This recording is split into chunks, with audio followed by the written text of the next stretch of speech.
Hello, everybody, and welcome to another episode of Embodying the Logos. Again with Ahmed. and yeah, We need to devote an entire episode for that. yeah, exactly. And we're kind of having like a mini series going in relation to, transcendental things, I guess. Yeah.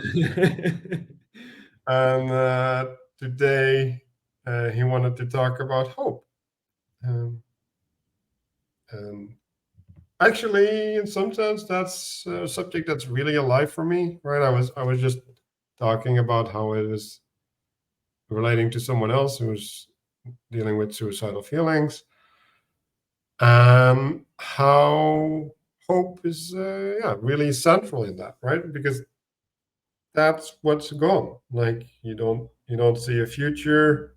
Um, Everything is bad, right? Like everything is known as well. Like you know exactly what's going to happen. Like I don't know how many times I heard that. Um, and then it's like, well, yeah, maybe, right? Like maybe that will happen, but even if it happens, like is it going to be the same as in your head? And also, yeah, you probably can't predict the future, so like maybe you shouldn't.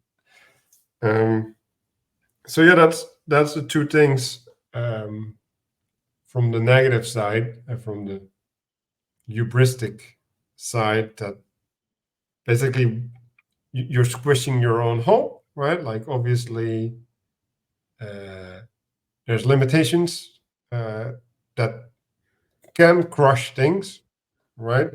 It can crush the thing that you were hoping for, um, but then the question is, were you hoping for the right thing, and like how bad is it that you don't get what you're hoping for? So I guess that's maybe the basic framing that I want to start from and take it off.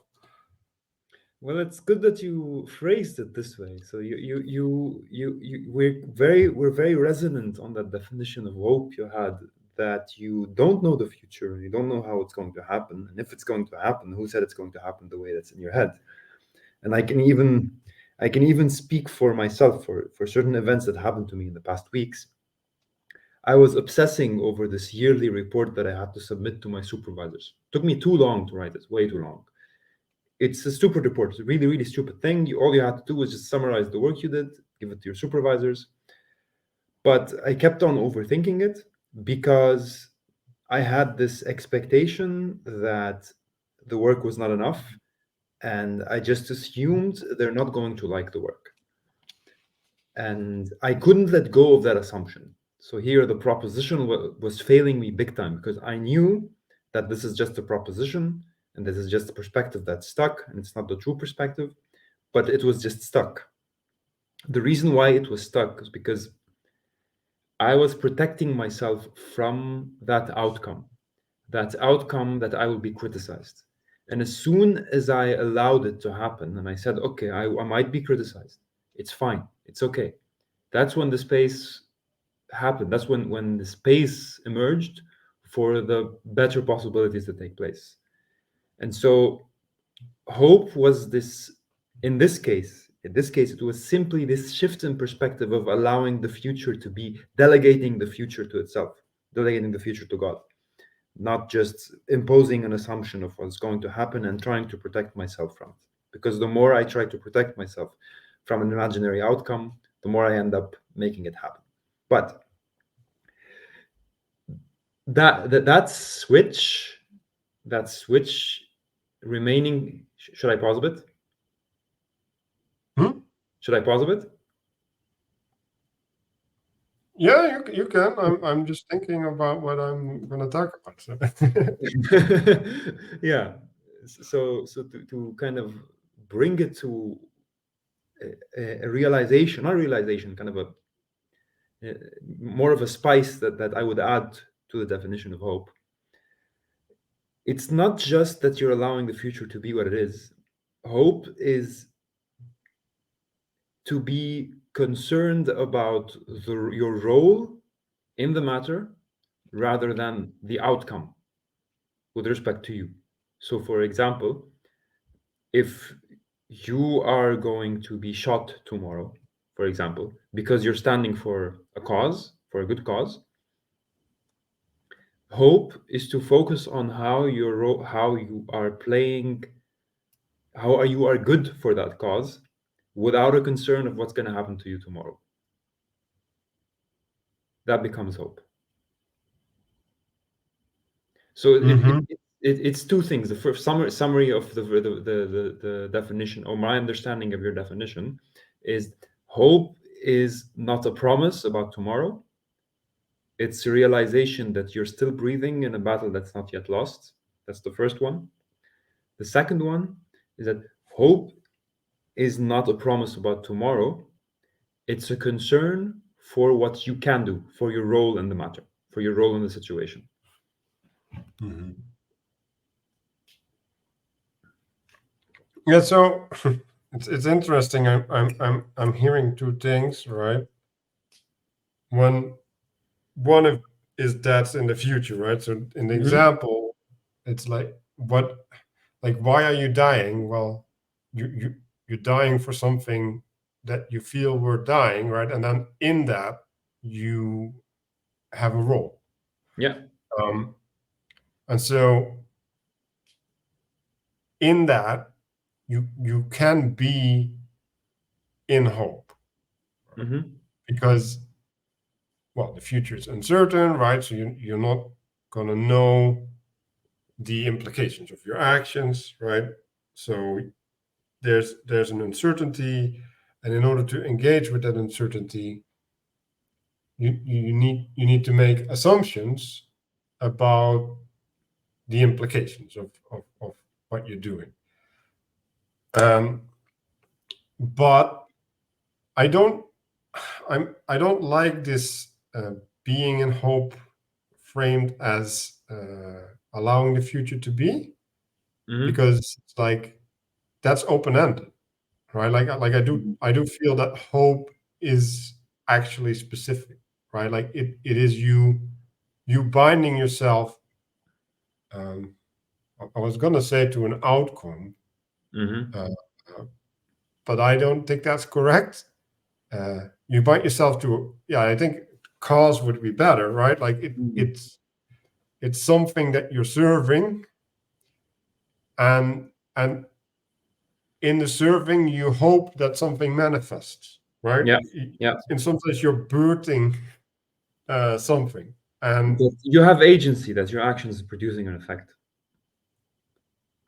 right, and so the I think the important part about the hope, because you could say, well, like I guess you could have an open-ended hope where it's like God is going to fix everything, right? And you're Mm. just going to go blindfolded. Hmm. Um, but but then, like, how do you listen, right? Like, how do you move? Um, Yeah. Yeah. it- you, you're stuck, right? So there's well, yeah, again, your agency is important in that expression, and so I think the hope is that which is furthest away from us, right? Like it's the thing that we have the least control over. Mm. It's on the horizon. It's literally the horizon itself in some sense that you're That which we walking. hope for, you mean? Hmm. So that which we hope for is on the horizon of our agency. That's what you mean. And Hmm. okay, yes, I would agree with you that there is a positive aspect to hope. And in that sense, which you mentioned, that which is on the horizon is less and less relevant to us. Because yes, there is something on the horizon, and you need to aim for that on the horizon. You need to aim for that uncertain duality with the hope that the positive outcome would come out. But there's this paradox where you recognize that the outcome is not relevant. So what's relevant in the present moment is your actions, the actions that manifest the outcome, or that manifest the space for that outcome. So for example, when I'm writing the report, whether or not my boss criticizes me tomorrow is not relevant, because that's not helpful in writing the report. What's helpful in writing a report is what information do I want to convey, and what is the information should I convey, and how should I convey it. And it simply implies radical honesty and openness to what's going to happen, but you're still acting on the desired. Oh, the thing is, here's the thing, it really also has to do with how you frame it. So when you're saying, let's shift the example a little bit to something that's more familiar to me. Let's say I'm talking to someone, to a girl, to a woman, for example, in the hopes that this will turn into a relationship. So there's a vision that you would usually say.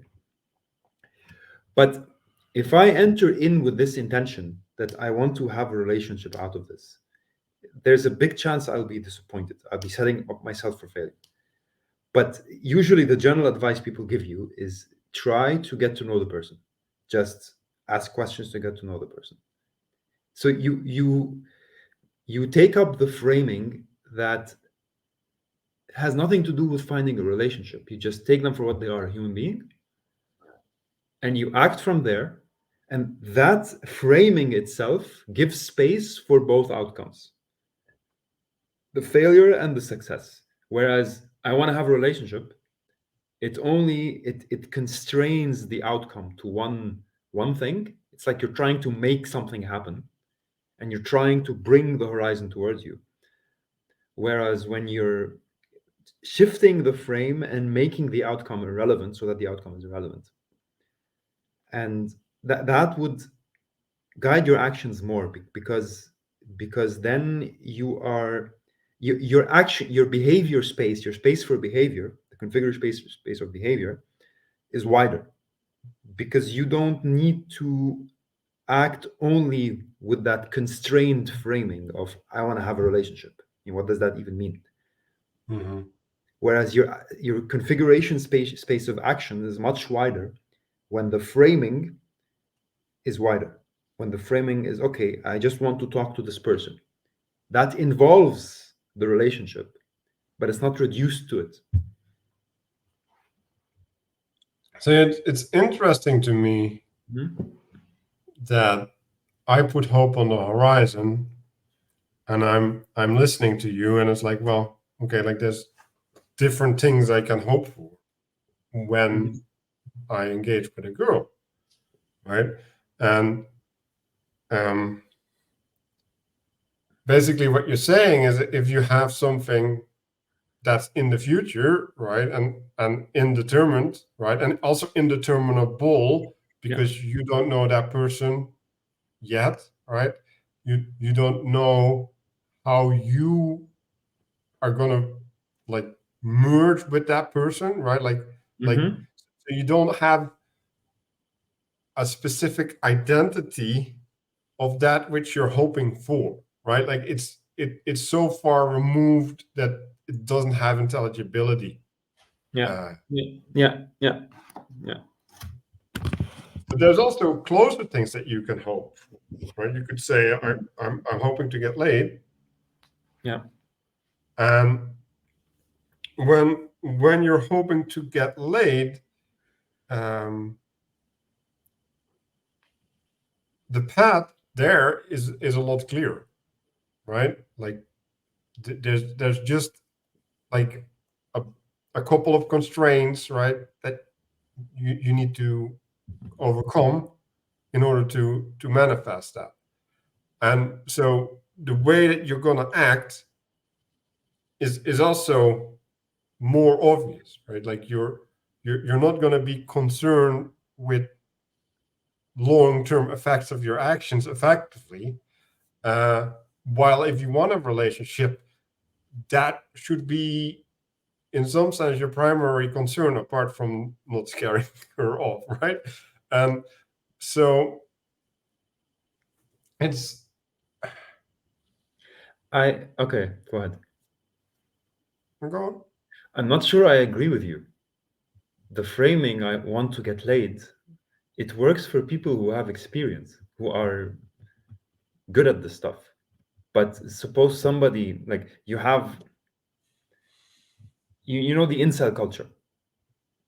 The incel culture, basically, they want to get laid, but they can't. Why don't they want to get laid? Why can't they get laid? Because they think they're not attractive enough, which is bullshit, by the way. And they think that they don't have the skills for it, they don't have the money for it. But if these people are seeking a relationship, then the space in which they can act is much wider. Because they don't have to worry too much about making the wrong actions. Do you think so? I don't know. Because like both, like you have the same individual, right? And both hopes, you need skills, right? Like that's like any hope, you need skills, right? And like Interesting. if Yeah. if you don't have skills, like the way to realize your hope, right?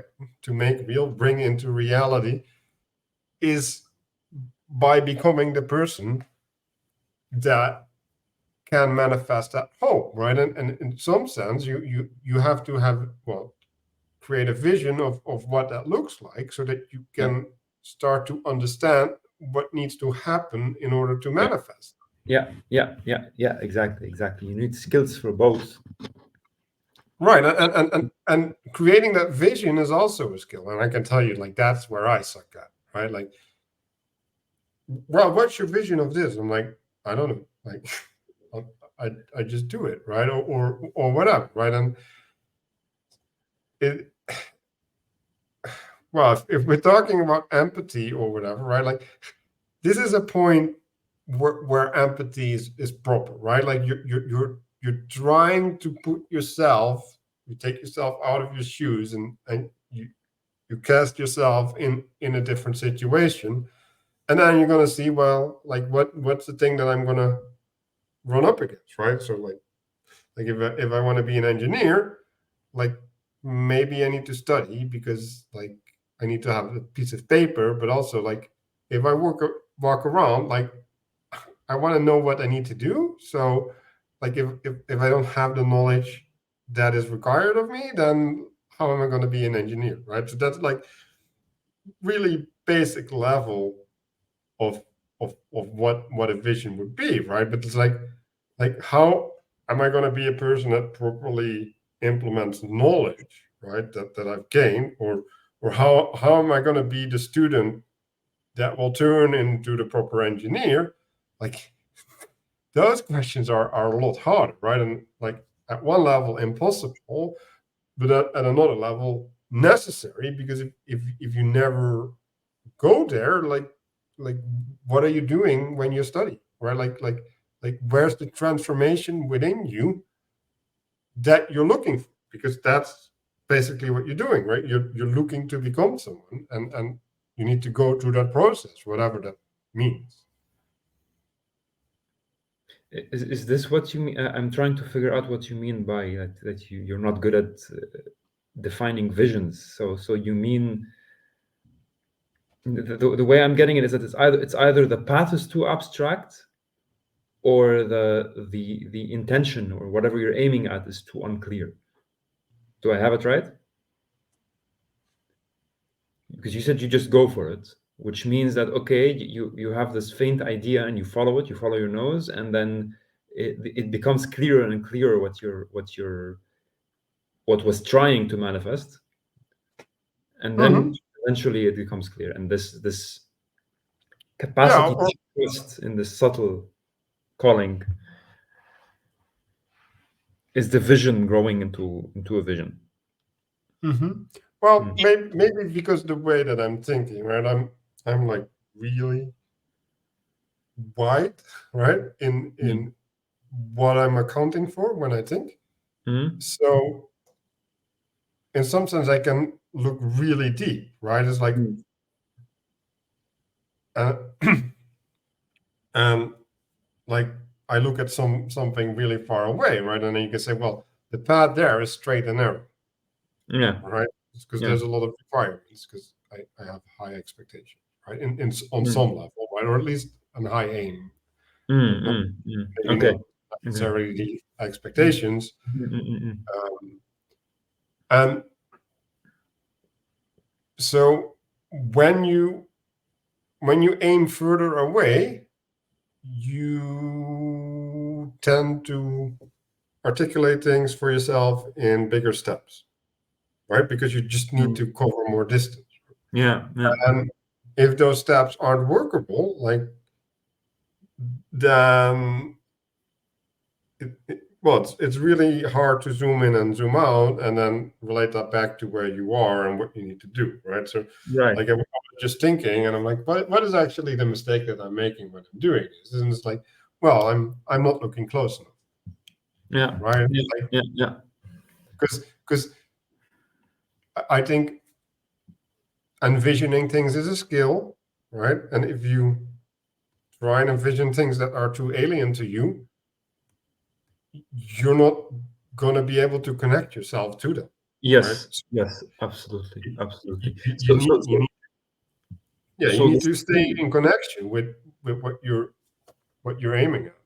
so the skill of making visions is having the capacity to make a vision that can be broken down into sub hopes, which are approachable in the present moment, to bring Right. long term to the short term, so that the path ahead is not narrow and straight, but it accounts for all the wiggles and all the ups and downs that go ahead.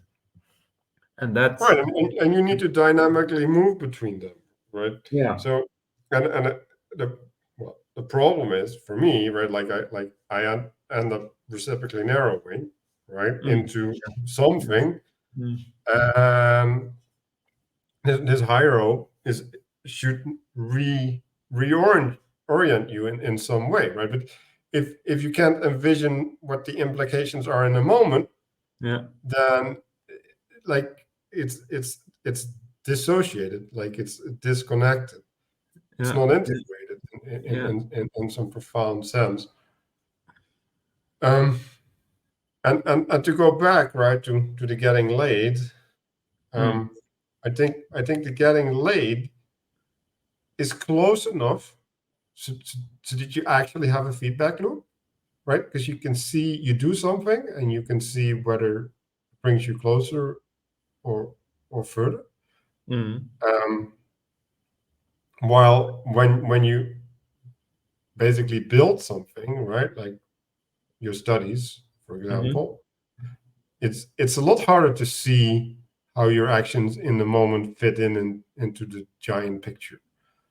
Uh, and I think if we go to the idea of materialism, right, mhm, like materialism is basically the falling into this concretized hopes, right? Like, because what's a concretized hope? That's a goal, mm, mm, mm, mm. and then it becomes solid, right? Yeah, yeah. Makes you solid along with it. Yeah, yeah. I like how you expressed it. The goal is a concretized hope. It's an over concretized hope sometimes. I think I have a confusion between goals and hopes in my the way I approach things. To go back to the getting laid part, I'm something still is itching for me there.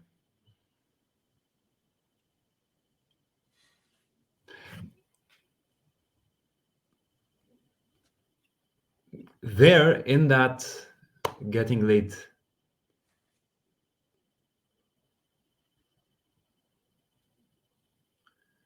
when the framing is so narrow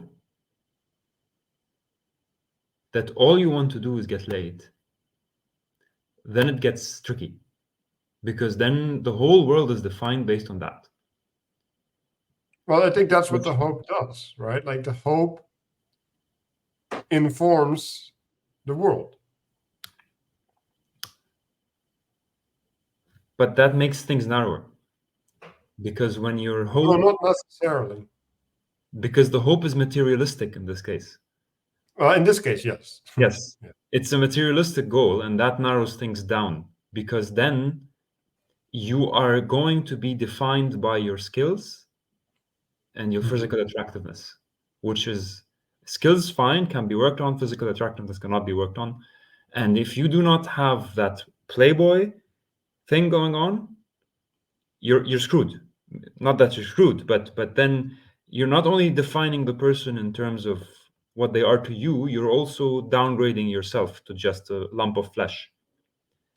And that's basically setting yourself up for hopelessness if you're not gifted. Unless you have the skills and the physical attractiveness, you're setting yourself up for failure. But Yeah, well, maybe because like again, right? Like there's nothing that says that like if you're skilled, right? Like whatever that means, which means highly versatile in adaptation in some, right? And you keep picking things that are close enough so that you can actually reach them, right? And you keep picking things that keep you alive, like enough, yeah, then there's nothing preventing you from living your life that way. Like, that works if you're lucky. if you're lucky. If you're lucky, that's the thing. But you have a point. You have a point that when you set up these smaller hopes, you might actually get some. You might actually be able to build up the skills to get laid. Yeah. You And you at a may. certain point, you have sufficient skills to survive, right? Like I think a lot of people live like that, right? They just Yeah, found a niche, and then they optimize for their niche, and that's all fine until the flood comes. yeah, exactly. That's the thing. But that's an entirely different question in this case. I mean, because what's still itching is that when you have the hope of developing these skills, you still need to account for the fact that the person is a person and that you need to have this fluidity when interacting with them. You need to have this delegation where you're delegating their opinion to them. So you're throwing up a flirt, you're throwing a sentence to flirt with them, and then let that seed grow as it may. But that's not necessarily true, because what you're talking about is a type of relationship that you idealize, but there's different ways to have a relationship.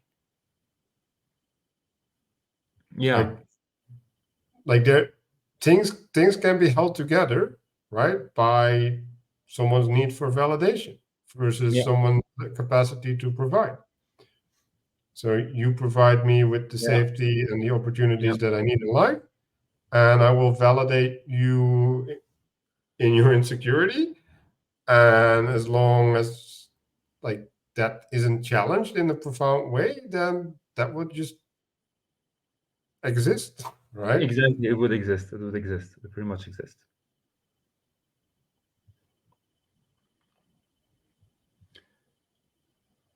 In this case, hope can be damaging sometimes. Right. Depends on what you're hoping for. Because hope will break that, right? Because Yeah. hope will basically state that that dynamic isn't enough, right? And then one of the two pieces starts moving, and then the well, the integrity or the little integrity that that structure had will be Will break down. challenged, and it will break, and then the other person has to move along. And the problem is that usually it can't happen, right? Like that's to have two people who basically reciprocally narrowed on. I see it as survival, right? Like it's emotional survival. Mm, Like mm, I have an insecurity about being provided for, and like I'm just holding on to this person, and that person has an insecurity about not being loved or whatever, because I don't think love is the right word, right? Like not getting attention or affirmation, mm. right? Um, and that if that falls away, right, or if that's not met, then despair enters, right? Yeah. All this baggage that was held away by this validation is now in your face, and you need to deal with it, right? And like, I like this thing that Mark brought up. Mhm. He was talking about the atrophy of skills. Like, if Mhm. you don't upkeep your skill, you're going to lose the capacity. Mhm. And so if you have a dependency and you're not working on that for like 10 years or 5 years, and now it falls out from under you, you're screwed. Mhm. That's existential level threat, right? And then you can see how that binds, right? Because like, that's just, you're incapable of dealing with that problem. Like, you're just Mhm. incapable. Yeah. Yeah. Yeah. Yeah. Yeah. Yeah. Yeah. Atrophy skill is something. It's.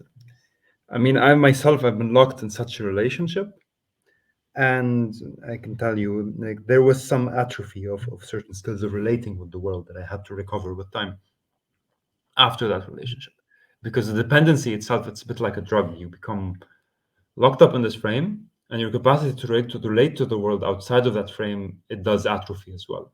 You incubate with your own thoughts, and it begins to wither down if it's not exercised. But still, I mean, you said it yourself that when you, so let's say that this is a relationship that's based on validation. It's a codependent relationship, right? And then it's challenged. It's challenged. The woman can no longer provide validation for the man. And then, in order to have hope in the relationship, the man has to let go of that definition of the relationship. They have to acknowledge that now the relationship will either stop existing or it has to be redefined. Mhm.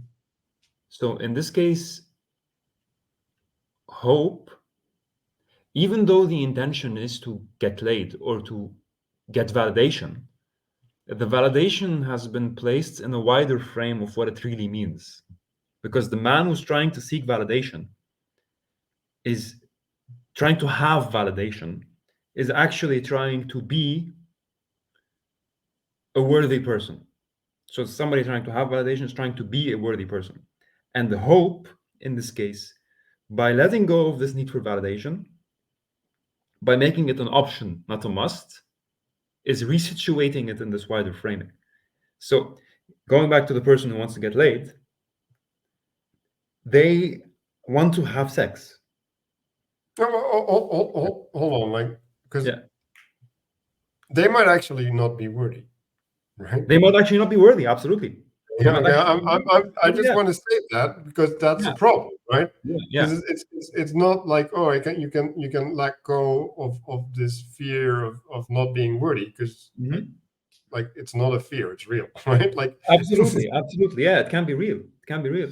But that's the whole point. Hope remains healing because by opening up to the possibility that you may actually not be worthy, you're responding to a calling. You're responding to the call to worthiness, and instead of numbing it down with validation, you're really figuring out where that need for validation comes from.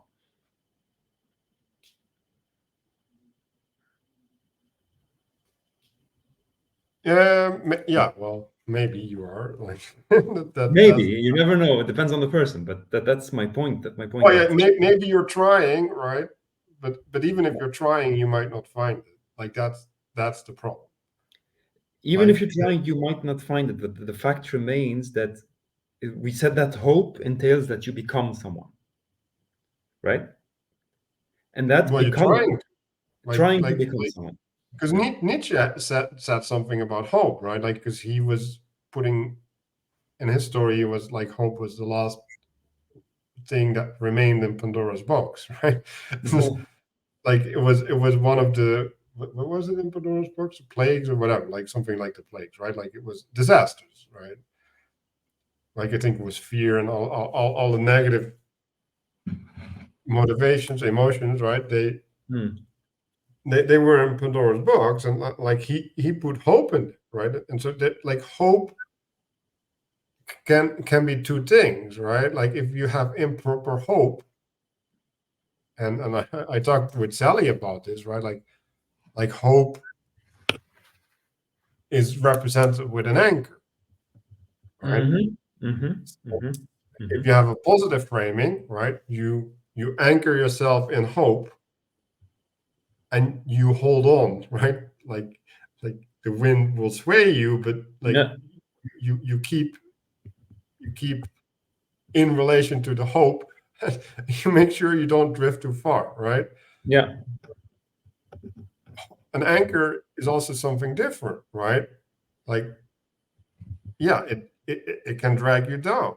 Like Yeah. if the waves are too high, it will actually drown you. It will drag you under the waves, right?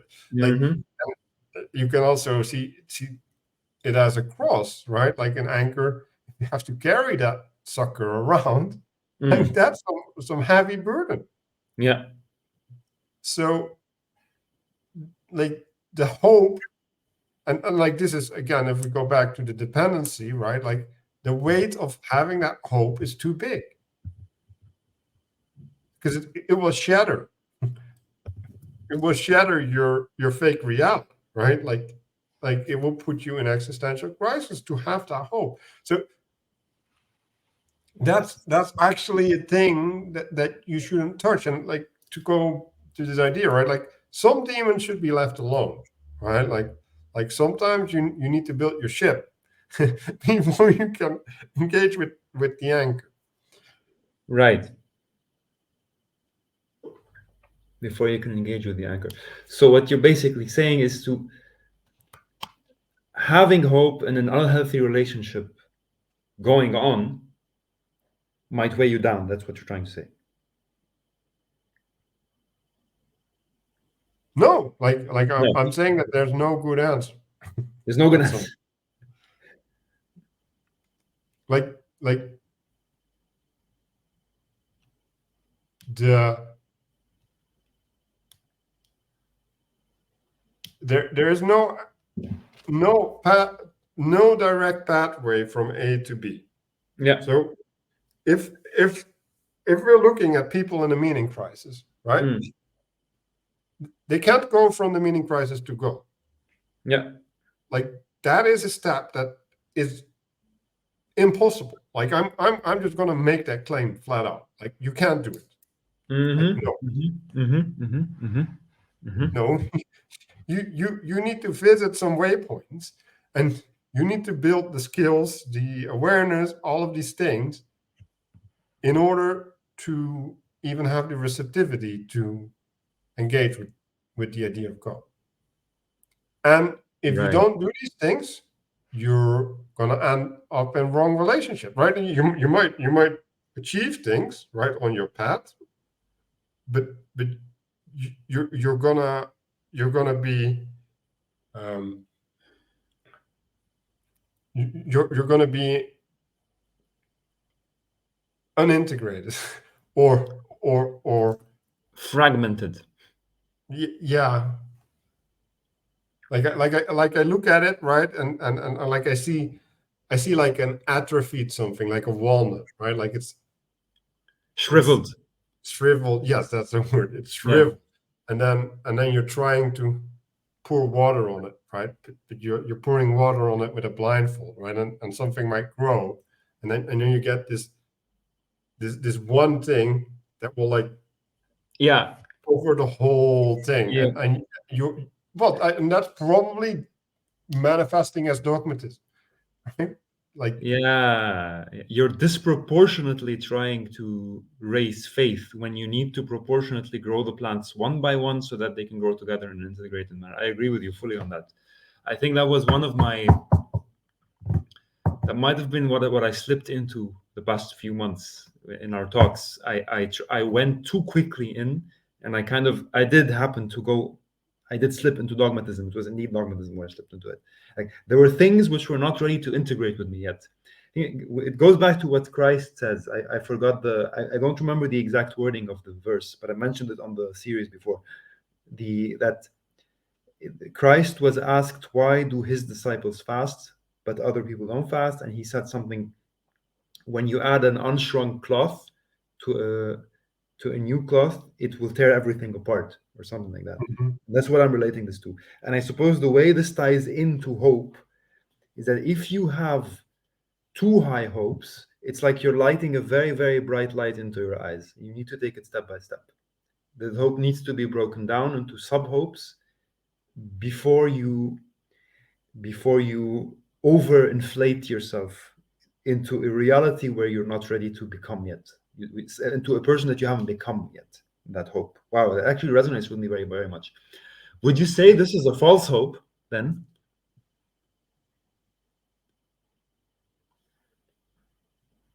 No, I think it can lead to false hope.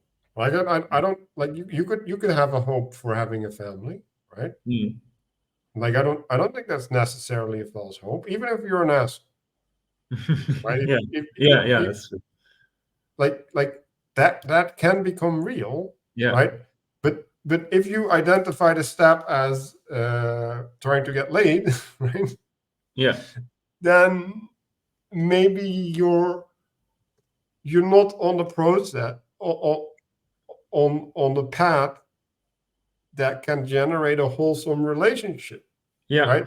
So then the the way that you relate to the hope, the way that the, the hope get envisioned, right? It gets bodied, right? Like it's gets filled in, is well, like I'm gonna do again, right? Like this overgrowth, right? Like there's this aspect. Oh, like uh, being married means that I get affection and have sex or something, right? And you hyper focus on that, right? exactly.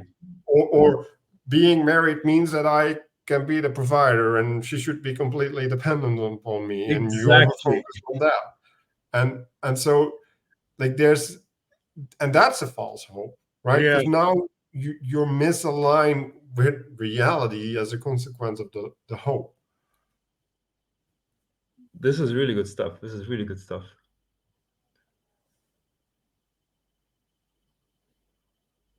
So, in a sense, so hope is kind of also a skill in this case, because you want to have hope in a situation, but the question is, how are you going to frame the situation so that the hope you have is healthy? Mm-hmm.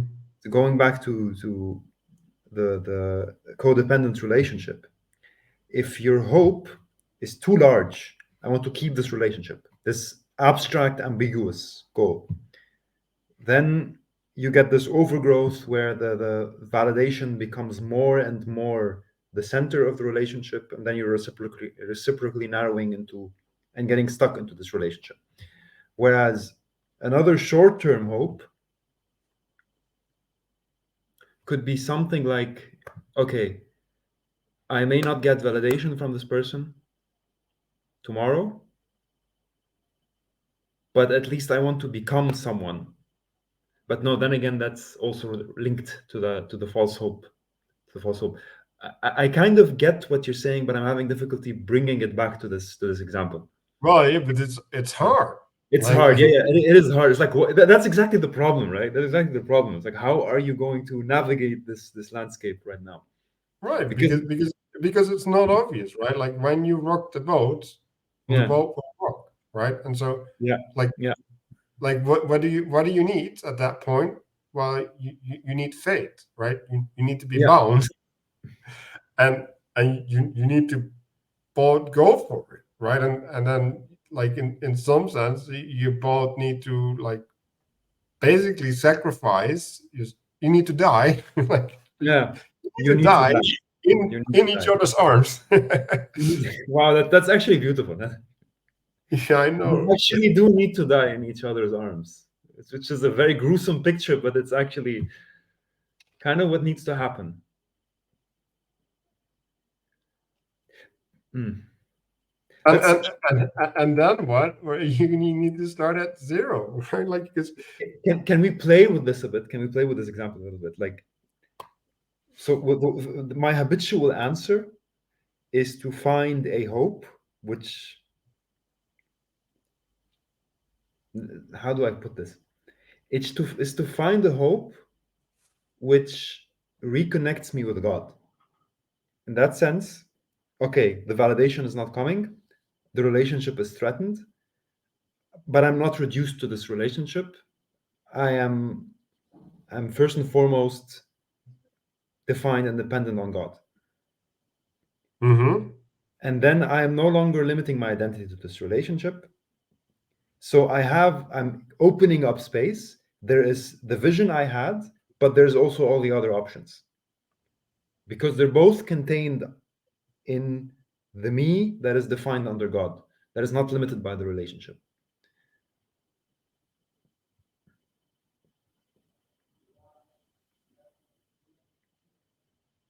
Yeah. How do I respond to that? I like it. I see where you're going. Yeah. Like I, what is the question, right? Oh, well, not what is the question. What is it you need to do? That is the question, right? Yeah, that's a good one. That's a good So yeah. so you need something that can hold you, so that you can Yeah. become the other thing, right? So, and I think Mhm. because what happened is something is holding you, right? And but that something is holding you in place, and maybe it's even using or abusing you, right? And in order to liberate yourself from what is holding you, you you cannot start running towards the horizon, towards Yeah. your hope, Yeah. Yeah. Yeah. Yeah. Yeah. Yeah. because being because like I just imagine, right? Because you're looking up to the thing above you, right? And you start walking, and your head tilts, so you fall backwards because Yeah. Yeah. Yeah. Yeah. Yeah. I get what you mean by that. It is also an overly ambitious kind of hope. I think with me, because I'm used to, I have my symbols. I have my symbols of what that means for me. So that's for me, that's a very simple thing. It's a narrative that's already well integrated in me, that I simply tend to forget sometimes. So, for example, there's the very, very simple, all comprehensive meta orientation of living because you want to purify your heart and later meet God. That's the meta orientation. That being cultivating virtue for the sake of meeting God. Meta orientation. And that's basically where you go back. So whenever this relationship is you're stuck in this parasitic relationship where validation has become the center, and now you want to liberate yourself and go take something else that holds you. So you need a framework that holds you, right? And one alternative is religion. Then you jump out of that framework and go back to a framework that's close enough to you, a system that's close enough, which is religion basically, which is a set of symbols and practices and meta orientation that is accessible to everybody anywhere, almost everybody anywhere, to those who are willing at least. That so that whenever you find yourself that your world is threatened, you have this mattress, you have this home, the spiritual home to go back to home yourself back. well, so the associations that I make, right, is like, well, you have this thing above you, right? So Yeah. in order to replace something that's above you, you need something that's high, Yeah. right? Because else everything Exactly. will Exactly. keep going back to that thing. So like Exactly. any solution that brings in something higher Yeah. has the ability to affect change, right? And then Yeah. the question is, what is that which is higher, which is also wholesome, right, Yeah. or good? Um, so that's one side of the equation, but Yeah. you also have the other side of the equation, because you built your house on sand, and you're gonna have to build it on rock. Yeah. So what is this rock that you're gonna build upon that can hold the structure that you're gonna need to build, right? And So if you don't have both of those, you're going to be screwed at some point again. Yeah, exactly. And so I if you want to see what people are doing, right? Like I think this framing is like really, really useful, right? Because they're like, well, you're stuck here, and then this will bring you salvation, right? And then, well, sometimes they only account for one side, right? So one is like just build your house, and the other one is just if you just pay attention to this, right? But you need both, right? And then like if you're gonna get both anyway, because that's necessary, Hmm. if you accept that framing at least, then you're gonna need them to commune, and you need them to be as far apart as possible, but still integrate. And like if that's if you look at what systems have that, that's gonna have to be religion. Like Exactly. Yeah, that's exactly it. It's like you said, it's something that's encompassing, wholesome. It includes your situation, but it also integrates it together, because precisely because religion is what is a system that integrates all of your aspects of your life together. Basically, integrates you together. It integrates your relationships together. It gives you the standards. It gives you the measures that you need, and so it's a close enough higher goal that threads everything together. And that's been always my go-to whenever shit hits the fan. It's like, okay, what's the bigger picture? How does this fit together? How am I not imprisoned by this? As simple as that. This is my bigger picture. This is where the faith goes in. This is where the hope goes in. I'm not defined by whatever it is. So in the worst case, if I have to go to prison for some mistake that I did, I still have this all-encompassing frame that fits even in the prison. I still survive there. yeah, and I want to bring in the dying into each other's arms, right? Yeah. Because like what do you do, right? You fall onto the same place. Right? Yeah. You're at the ground, and now you can rise together, Yeah. and that's what you need to do, and like that's also right. Like I was thinking about community building and all these things, right? And this binding and how binding yourself as such is like really scary, Yeah. and the the binding itself is is a constraint, right? Because like Yeah. if you race together, you're gonna fall together, right? Yeah. Like so that's a problem, right? So if you're fast, you feel held back. If you're slow, you're anxious because the expectations, the implied expectations, at least. So there's something there, right? But then at a certain point, you can feel the rise, right? And you end up somewhere here, and you're like looking down, and you're like, oh, Shit. right. Like, I don't recognize where I am anymore. Like Yes. That's the kind of. world has changed. It's also kind of Um, scary. yeah, you Yeah. can get afraid of that high too, right? And well, and then we can go to things like gratitude, right? Mm. Because like it's like, oh, what's holding you up there, right? Like you're like what's the guy, Buddy Coyote, going up the cliff, right? And he keeps Mm. running, and then he like, or you're like Peter walking to Jesus, right? And it's like Yeah, as on the long water. as he's walking, it's all fine. And then he's like, Where am I?" Yeah, like yeah, what? yeah, yeah, yeah, yeah, yeah, yeah, yeah, yeah, yeah, yeah. That's the scariest part for me. It's like, shit. What have I been doing so that all of this is coming together? And then I start overthinking it, and then I destroy everything.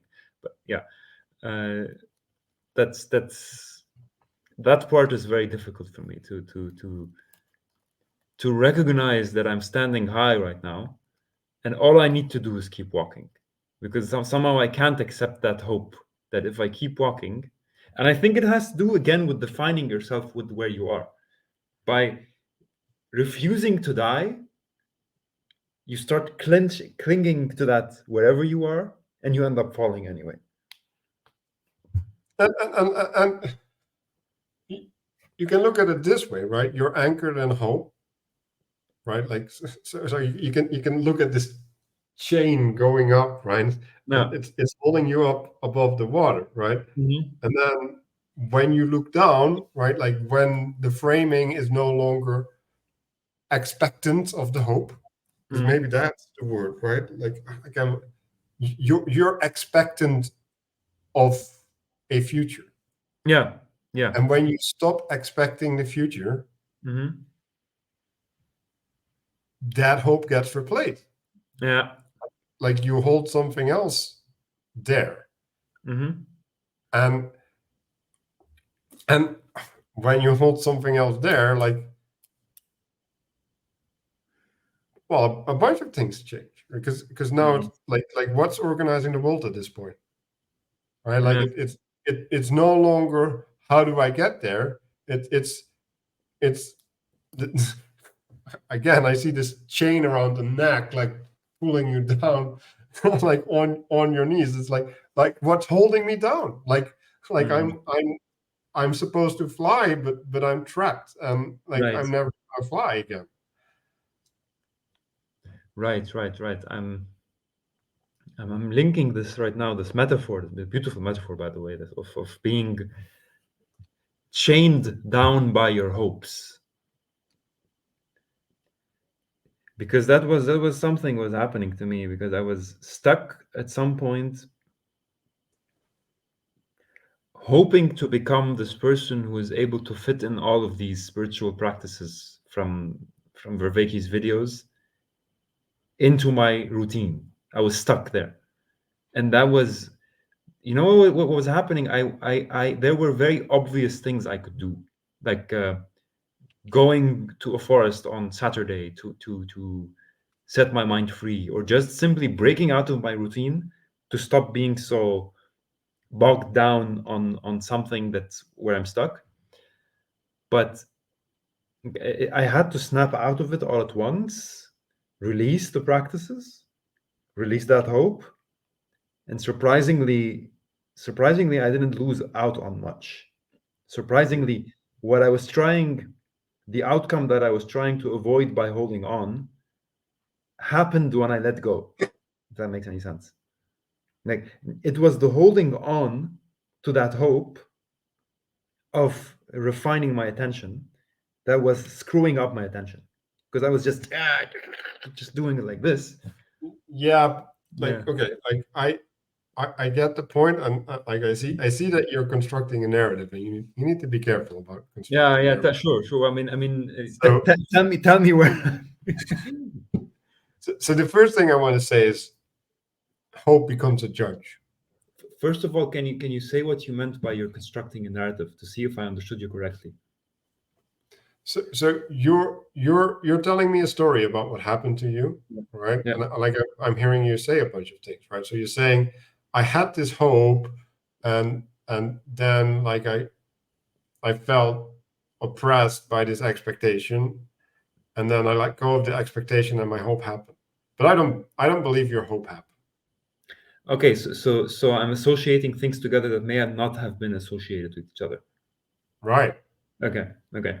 Because you're anachronistically, right? You're like, oh, I'm at the place I want to be, right? Mm. And then you're like, well, I wanted to be at the place I want to be. And I was like, well, did you want to be at that place though? Right. Right. Right. Right. Right. Right. Right. I see what you mean. So in a sense, yes. In a sense, yes. I did want to be in that place, but back then, my image of that place, my vision of that place, was distorted. Yeah, So but like, is yeah, that the same place? it's a different place, but it's the correction of the intention, the correction of the direction. So it's like Yeah, having but in being mode. but I think it's important to get that clear, right? Because like, yeah, for Vegas, like, yeah, everything are infinitely similar and infinitely dissimilar, right? Which I don't like, but like there's a lot of ways, because we need to look at the relevant ways, right? Like there's a lot of things, relevant framings that can bind two categories or two ideas together, and there's a lot of relevant framings that can distinguish them, right? And the problem with, oh yeah, like I think I generally have a dislike for this, but this is interesting. The problem with making them the same is that when you make them the same, you lose sight of the distinction, and the distinction is what is relevant, right? Right. Like the sameness. Like I don't really understand how the sameness would be relevant. Now I get what you mean. I understand what you mean. It's important to foreground the distinction because otherwise you don't learn. Right. Yeah. That's definitely important. Because like if you're focusing on sameness, you end up with this everything is one crap, right? Like like yeah, you're going through the same experience I am. And it's like, yeah, on some level, right? Like yeah, you also had a hope. Mm. Right? Like, oh yeah, those categories definitely also fit you, right? And it's like, But how are they different? Yes, I fully agree. Fully agree with that. That's a very, very important thing to keep in mind, especially when you're talking to someone who's going through something difficult. Because if you just focus on the same, then you're blending the other person out. That you're blending the uniqueness of their experience out, right. specifics of their experience. And oh, Yeah. and if the same is perfect, I'm making notes because I need to do something with this. Okay. Because that's what's happening around in these conversations, right? Yeah. We're talking about the perfect, right? Which is badly said as something fulfilled, right? Than perfect, because like perfect is complicated because it would be the fulfillment of fulfillment or something. That would be perfection, right? Mhm. While fulfillment is sufficiency, right? Like it's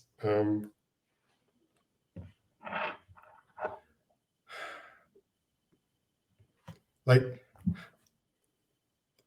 my wife can be a proper wife, right? Without being perfect, Yeah. right? Yeah. But she Yeah. can Yeah. fulfill her role as a wife.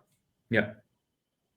So like the perfection is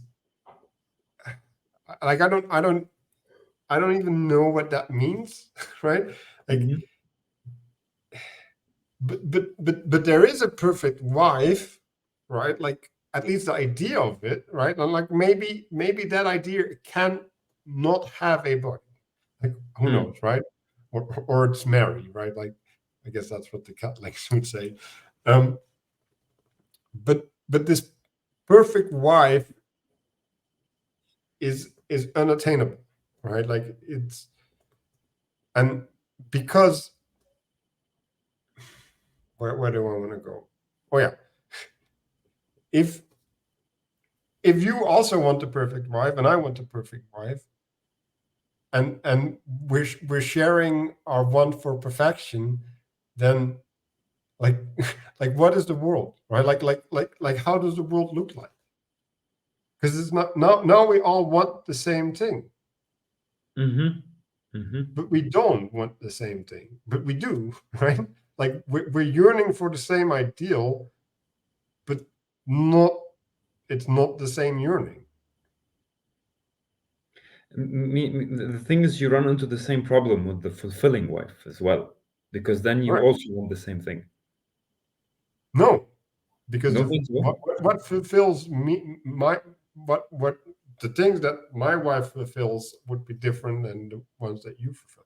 Because like if I need my wife to drag me out, right, like once or twice a week so that I do stuff, and you don't need that, then if a wife without that could be still fulfilling for you, but not for me. So the fulfillment has this transjective aspect where she fits together with you, Right. whereas the perfection is a very subjective and self-enclosed aspect. Well, perfection has to do with achieving the ideal. Like, The ideal, whether it's realistic or not realistic, whether it has a body or not, doesn't have a body. I have a way of thinking this back to hope, but it's slipping out. Give me just a second. Right.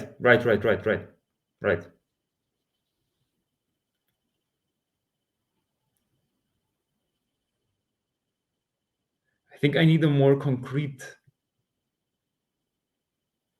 developing of what fulfilling wife is, because what I'm seeing now, what I'm getting here, linking it back to my own experiences again.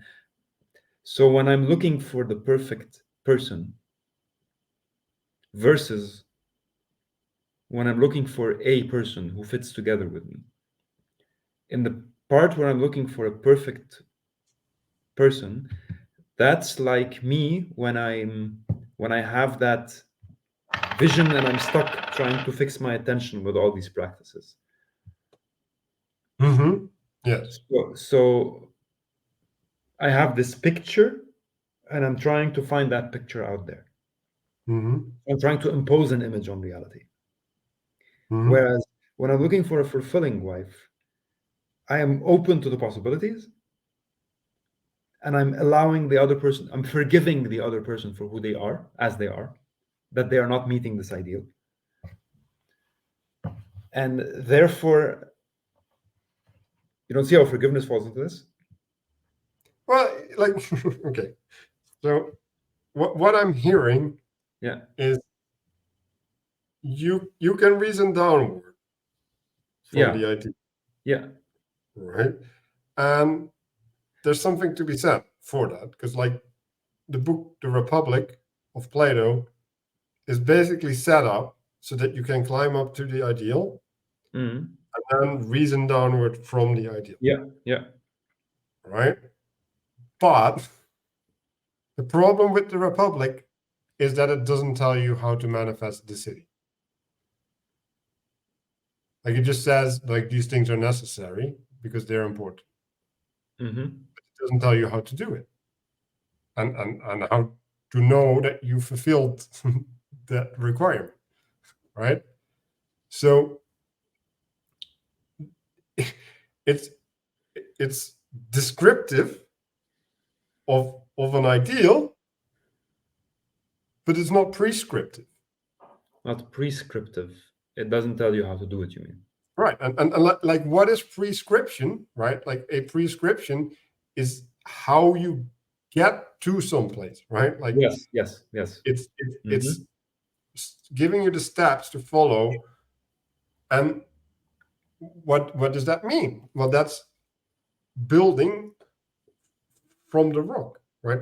Like, that's what you're doing when you're following a prescription. And the building from the rock has different rules, right? Because when, like, I'm thinking about an apothecary for whatever reason, right? And they have to make the salve, right?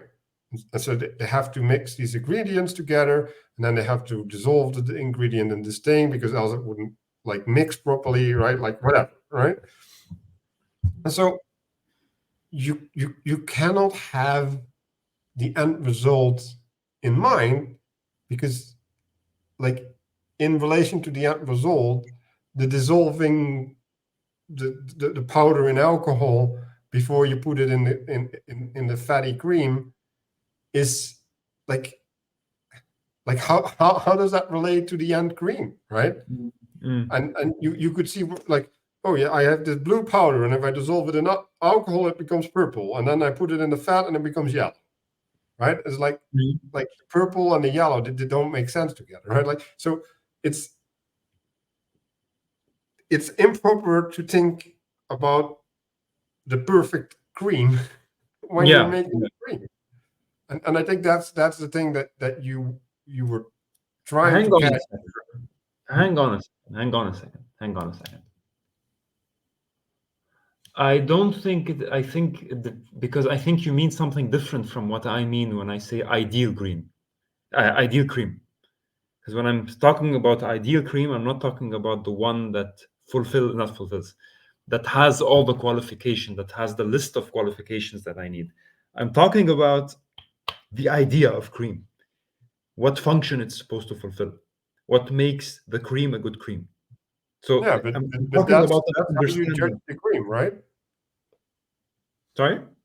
That's how you judge the cream. Like That's how you you judge the cream. Exactly. The measure by which you judge the cream. But I agree with you fully. I agree with you fully well, that then there is a cream that lives up to that measure, right? yes, there is a cream that lives up to that. No, wait. From there on, it's degrees. It's degrees and go up to infinity. No, like why isn't there something that can actually do it? So now my engineering personality is coming into this. Like for example, I don't know if you study thermodynamics, because thermodynamics gives you a very, very good example of. Yeah, I know that we might not be able to make it, but that's a different Yeah. problem that it can't exist. So what you're saying is that there is a thing which embodies the ideal totally. Right. Else the ideal isn't sensical, right? Interesting, interesting, interesting. I've never. I used to think of it this way, then I stopped. Now I'm reconsidering it. Um, Like I believe we'll never get there, right? mhm. But like that doesn't mean that it's not existable. Existable.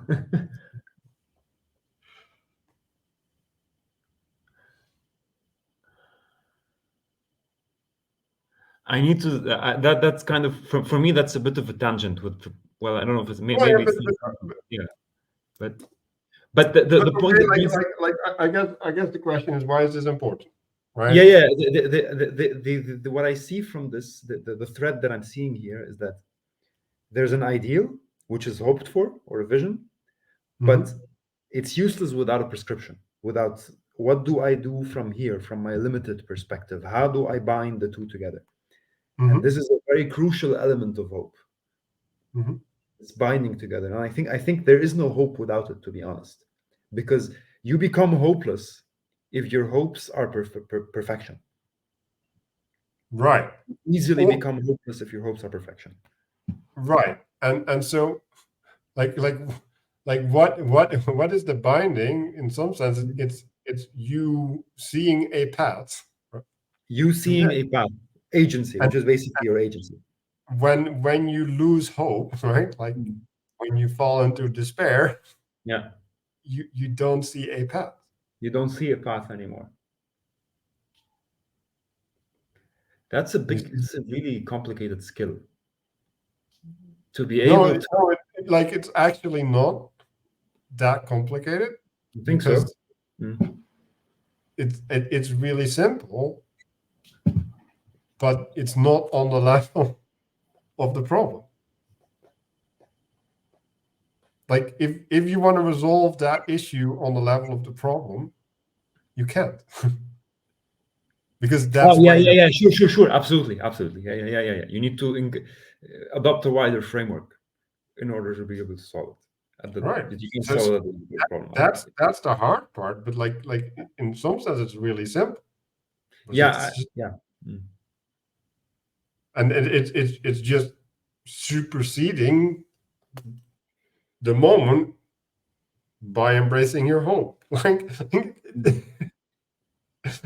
it's in some sense it's simple. It's like I'm not the person that does this thing, right? Like I'm the person that's going for the hope, and like it doesn't matter what's in front of me that's holding me back. Like I'm just gonna run in there and I'm just gonna do what I need to do. Hmm. Like that's the answer. And it's like, yeah, well, I don't dare to do that. Or it's like, yeah, fine, but it's not that difficult of an answer. And it's like you're gonna have to do it anyway, or you're gonna have to give up on your hope. And it's like, are Yeah, you willing yeah, to give up on your hope? So and that's the conviction, right? It's like, okay, like I'm gonna have to do it anyway. Like I can stand around here and not laugh like for like 5 years and then do it, or I can do it now. yeah. Or I can do it now.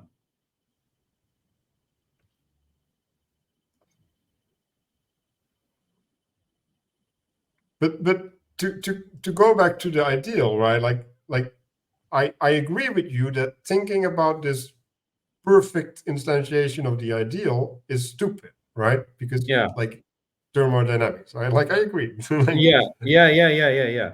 so, What's so, coming? so, Yeah, go ahead, please. so but that's why I said fulfillment, right? Because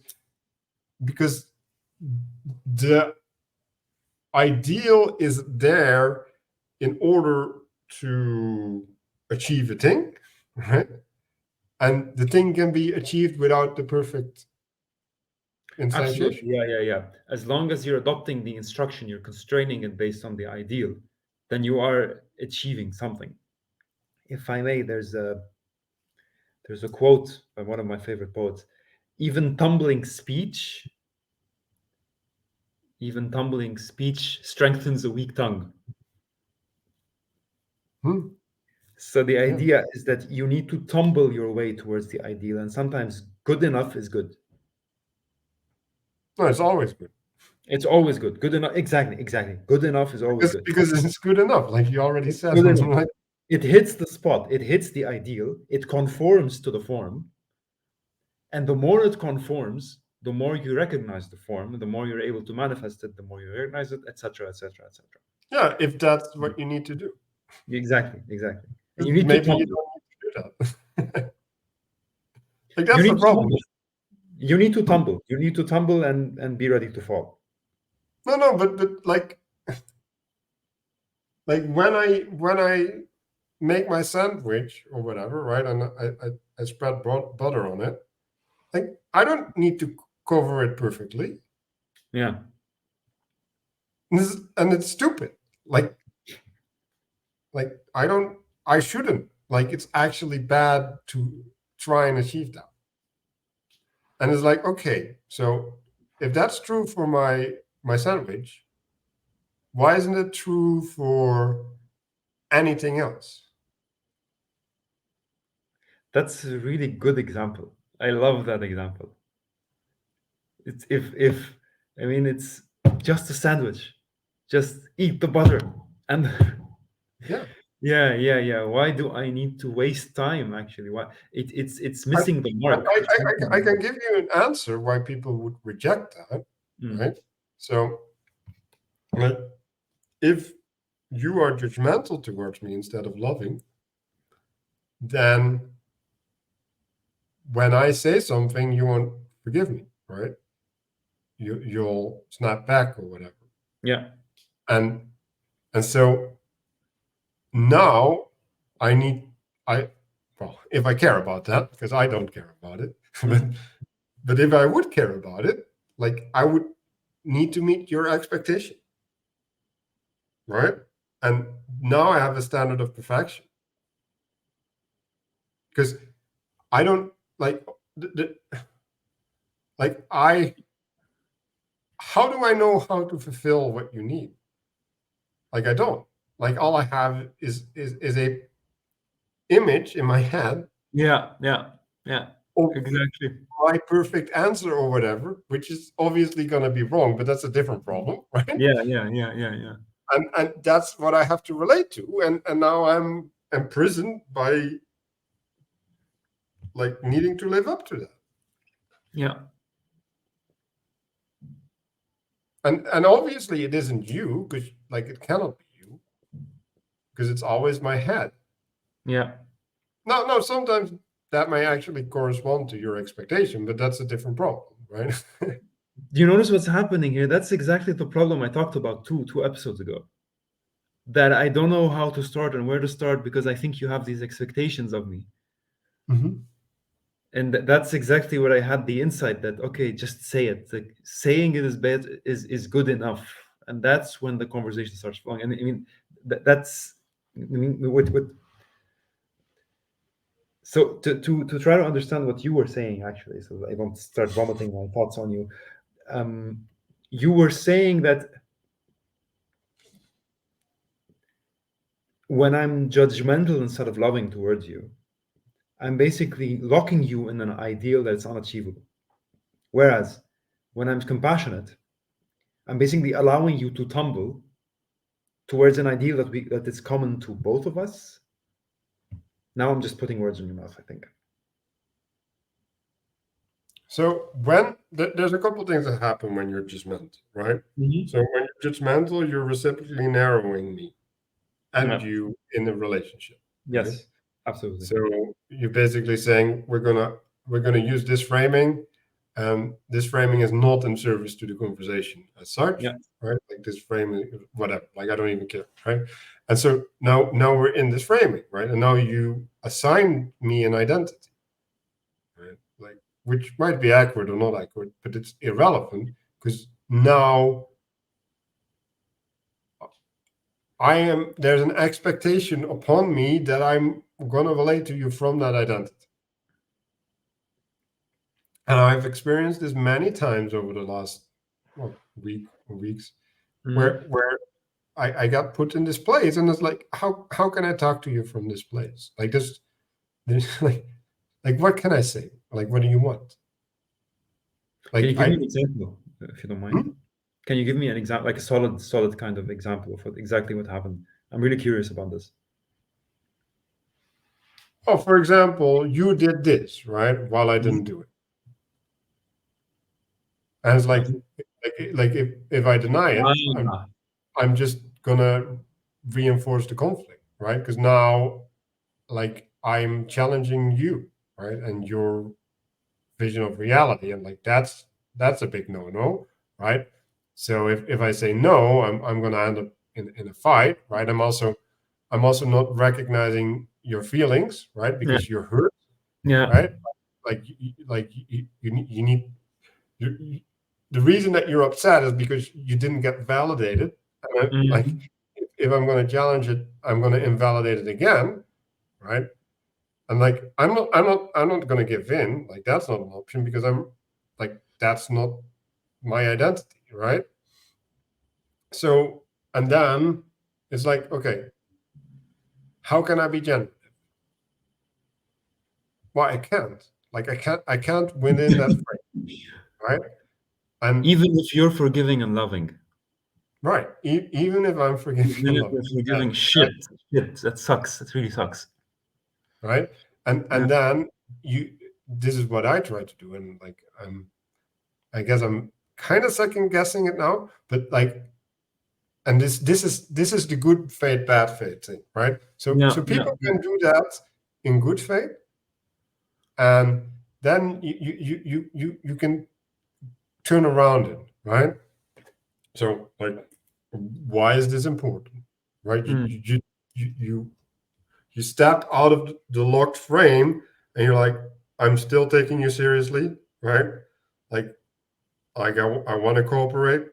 Like let's find out what we're doing here so mm, that we can share, we can communicate, right? So when when when someone is in bad faith, right, they're like they don't want to look at that part of themselves, right? And when you go and point back at that part of themselves, they will lash out. Yeah, Right? they will lash out. They will lash out. Oh, you're accusing me of this, right? Or oh, you're trying to trick me, or like, or they go on the attack, right? Like, why didn't you engage with my thing? Like, give an answer. Like, get back into your identity. Like, I put you in that identity, and I'm on top, right? Like, I'm the authority within that relationship. So you need to get back into that relationship. Then you need to stop the conversation. Because if the person is in bad faith, they're refusing to have a conversation with you. They just want to role play. Yeah, and Yeah. like that stuff is really hard, right? Because Yeah. like sometimes you're stuck with that person in physical space, right? Mm. Or in a project, right? Like I'm gonna have to deal with you tomorrow at work, right? Like because we need to work together on this thing, and like as long as you're identifying me as that, like I'm screwed because I Yeah. can't cope. And this is why I need forgiveness. Like it doesn't matter whether the other person is right or not. Like what matters is that we can get back to a place where we're in communion. Yeah. Yeah. And to go back to, well, hope and maybe a little bit faith, right? It's like that person needs to hope for that relationship to be lifting them up, right? Instead of perceiving it as the threat that they're identifying it as.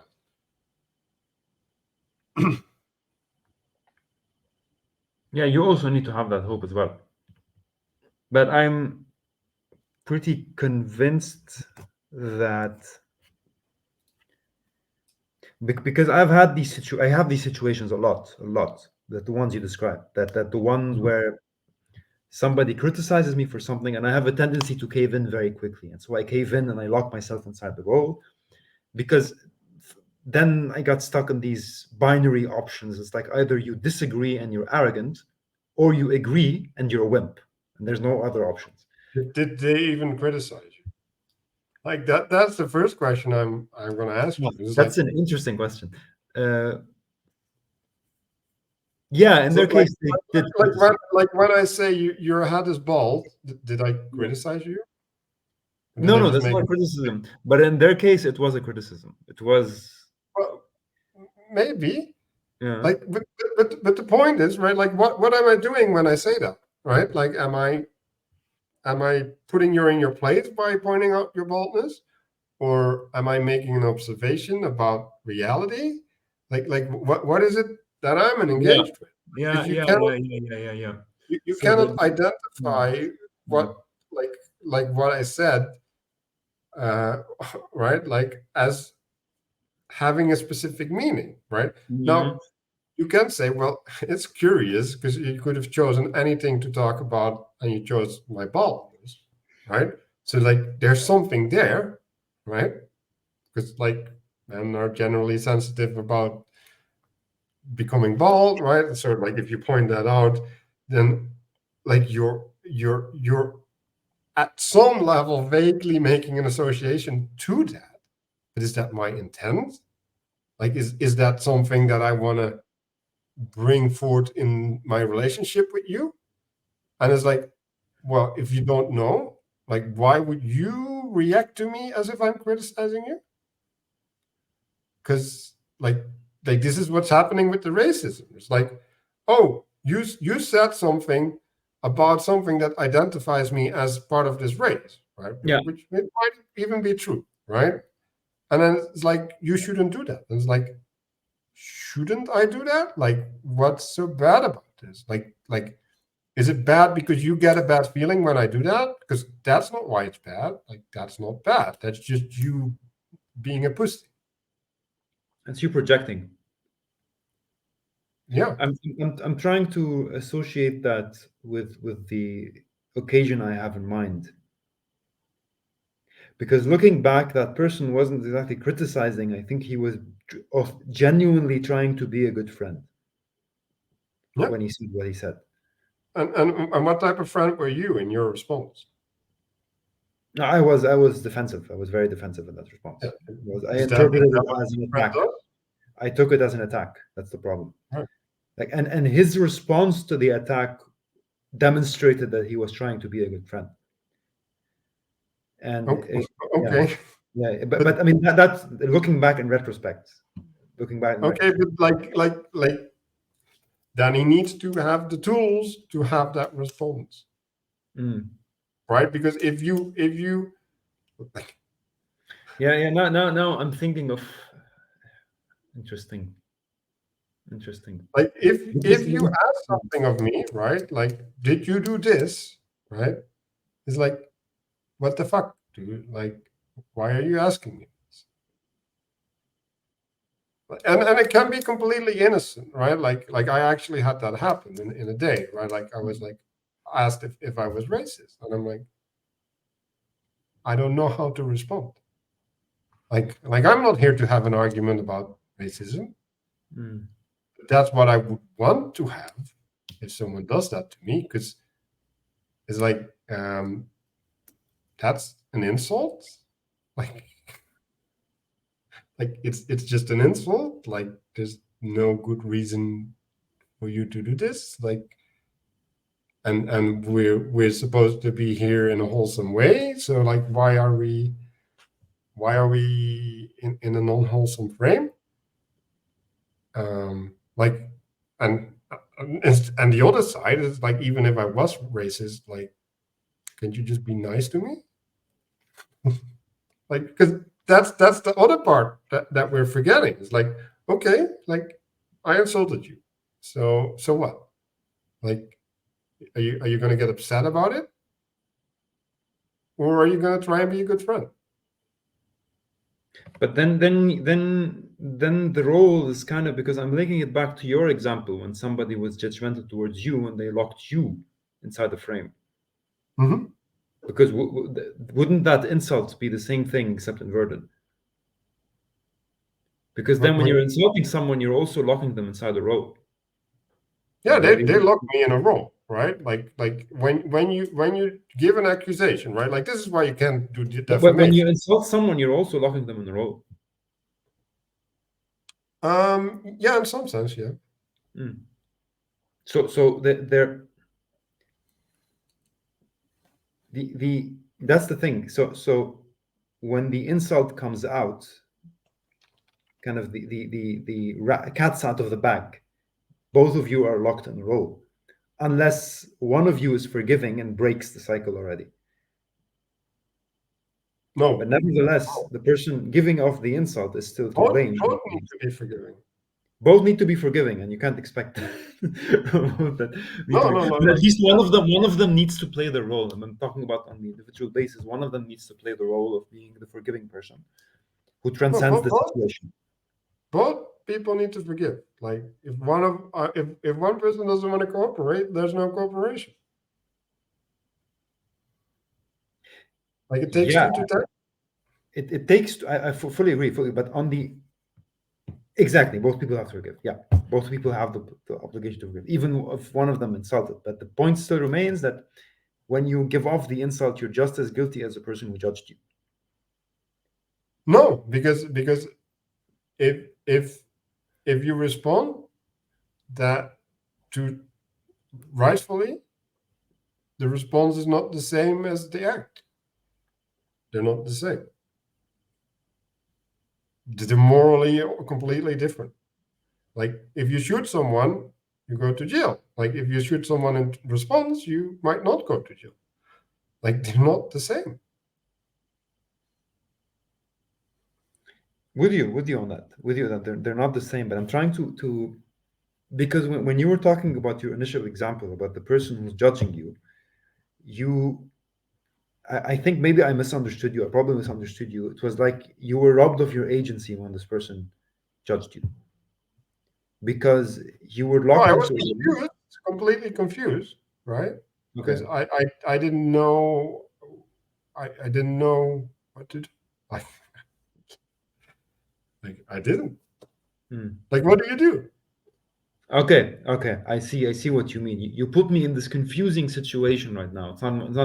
It's not okay, yeah, I don't understand what you're trying to say, but you I put don't you know how to be a good person.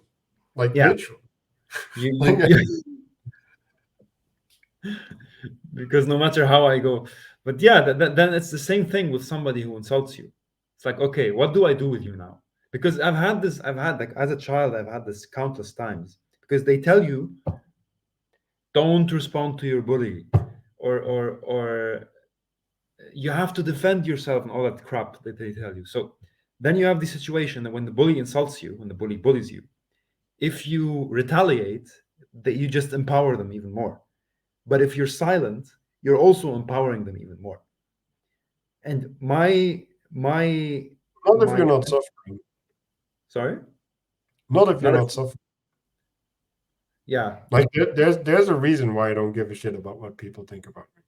yeah, because if Because you're I not don't. affected by it, like, then yeah, like I yeah, learned that. yeah, That's a skill. Like yeah, because like people treated me like shit, and like yeah. I had to deal with that.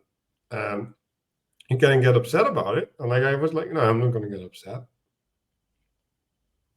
and then Mm. they lose interest. Yeah, that's true. That's true. You transcend the situation when you do that. Yeah, And in which case, when the person judges you, if you manage to not get upset about it, you manage to stay, you manage to be on that higher level where you can coordinate you and the other person because you're standing above, not in any arrogant kind of sense, but you're standing above in the sense that you still maybe sometimes. sometimes you don't. Sometimes you just go on the same level, and sometimes you Yeah, separate. like standing above would be nice, but like you just don't have the capacity to always do Yeah, that. sometimes you don't have Like the capacity to do that. Yeah. that's not always an option. Mm. And it's also right. You need to contextualize, right? Like I was in a situation. I was on a date, right? Yeah. And that's even more complexifying. It's just like I don't want to have this dynamic, right? Like I refuse to have a date with that dynamic. Does that mean that I refuse to have this date? Like maybe.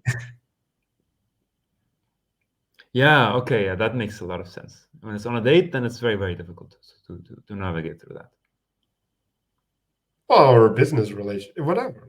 Yeah, Like yeah, because you have to keep maintaining it and it gets stuck in your head and yeah. right, and like I still have to deal with it. Like I'm talking about it now. I obviously haven't Yeah. fully resolved it. Yeah, yeah.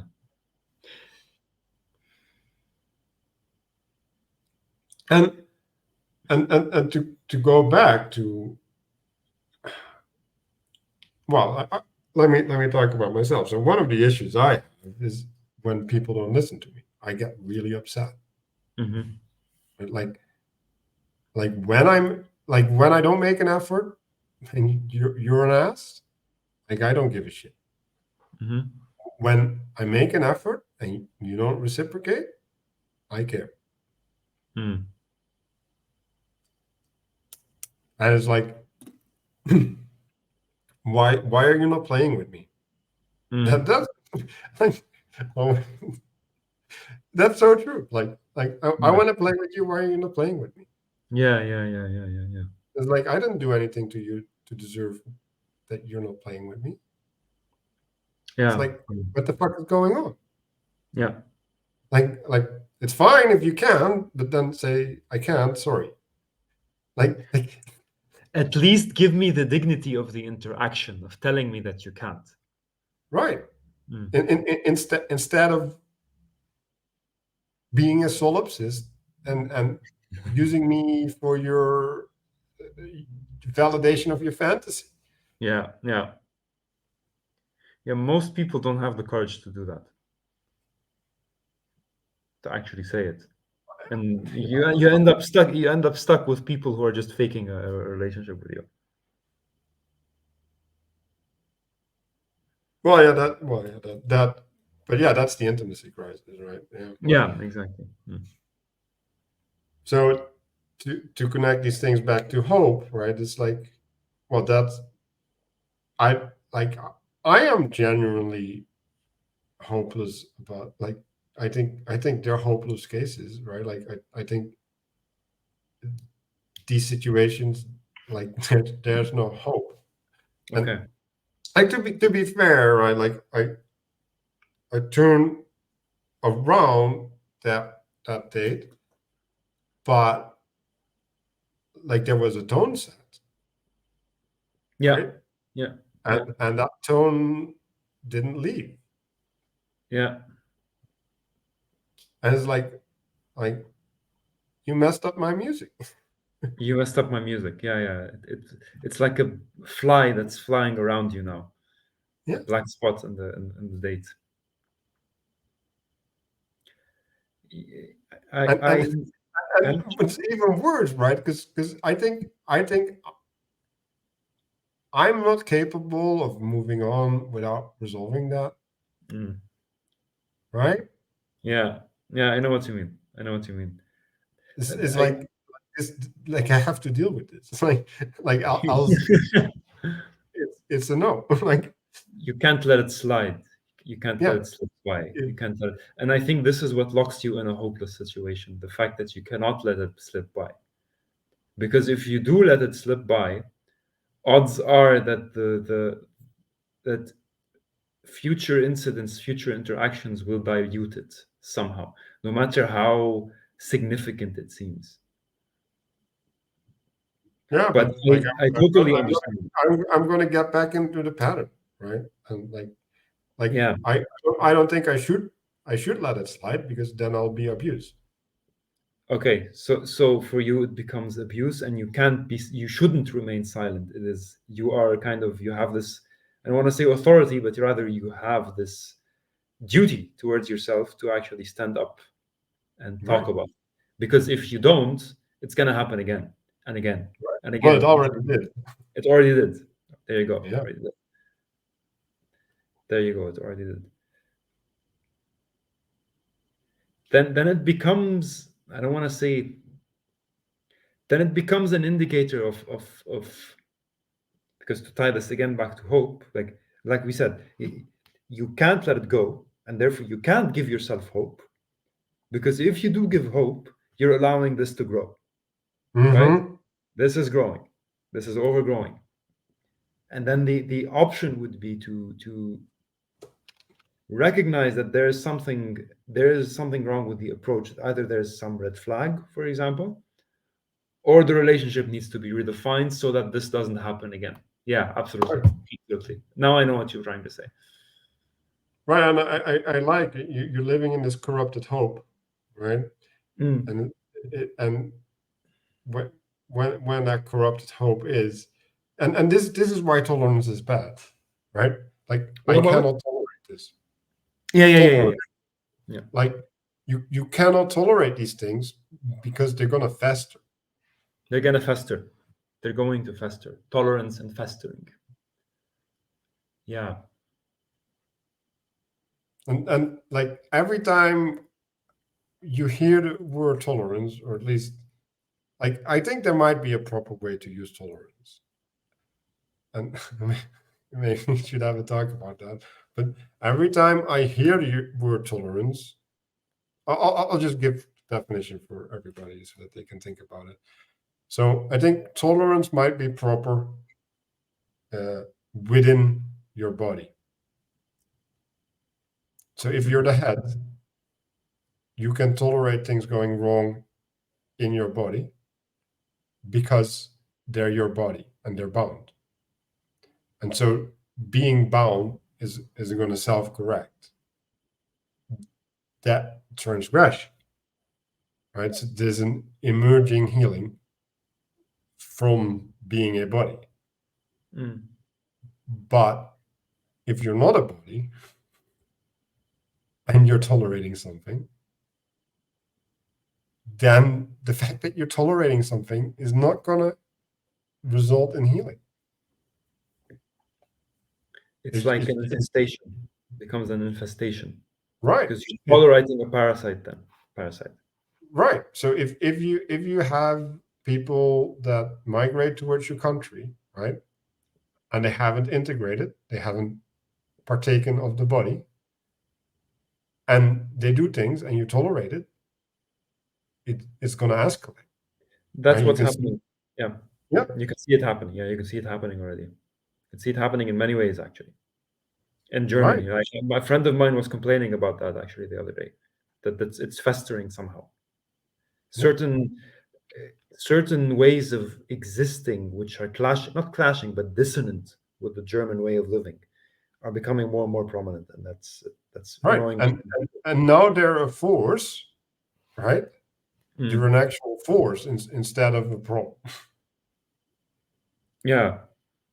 Yeah, it becomes a subculture within a culture, which is a parasite, essentially. Well, it can become a parasite. Right, but the problem is, like, how are you going to fix it? Like, you don't have any authority. You Like, don't think a co-integration is possible? So, no, like, not with these Muslim communities or whatever, or these criminal communities, because they have opposing values, right? Like, they literally have opposing values, and when you have something within something else that doesn't want to be a part of it, you can do what you want, right?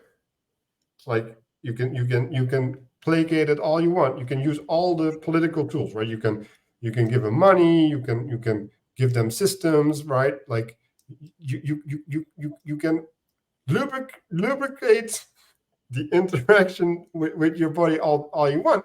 But if they hold as one, right, because they're bound by a higher principle like a religion, then it's all going to do nothing. yeah, this topic is something I prefer not to talk about online, to be honest. It's beyond my yeah. But you could talk about it in the criminal case, right? Like a criminal organization as the same problem, right? Because they're, you look like at the mafia or whatever, right? They're like, no, we're a government within your government, Yeah, yeah. and we don't like your shit. Yes, yes. Then tolerance is basically fertilizing the parasites. Right. It can happen if you, it's also in revolutions, right? I mean, if you have a party that is aiming to be a revolution in your system, if one of the German parties here claims that we want to own everything, we are against all the other parties, then tolerance is it's no longer tolerance. It's not having a backbone. Right. It's something else. Yeah. Well, but that when was it tolerance? Yeah, it never was tolerance. I don't think, because I'm trying to think of how people usually say tolerance to begin with. Like, because we say we're attacking the way people use tolerance, but do we know how people use tolerance to begin with? And we're deviating from hope. But I just want to make this point before we jump again back to hope. Because when I hear people saying tolerance, it's either, I actually don't know, because I'm just remembering this day at school where we were discussing tolerance, and the person kept asking us, what is tolerance, and nobody could give an answer. I remember this very clearly, and I still don't know what he meant by tolerance.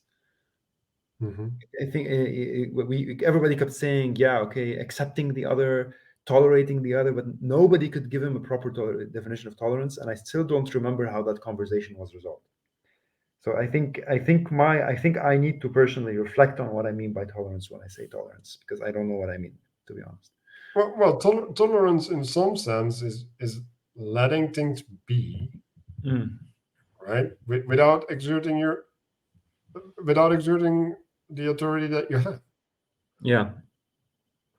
And you have authority, right? Like, that's the whole point, right? Like, and so this that's the problem with this new left movement, right? They're all about tolerance, right? And like, what does tolerance do? It moves the margin into the center, right? Like, it lets that which is not within the norm participate in the norm. And now what is normal is corrupted. Like, the norm becomes unrecognizable. The coherence becomes unrecognizable.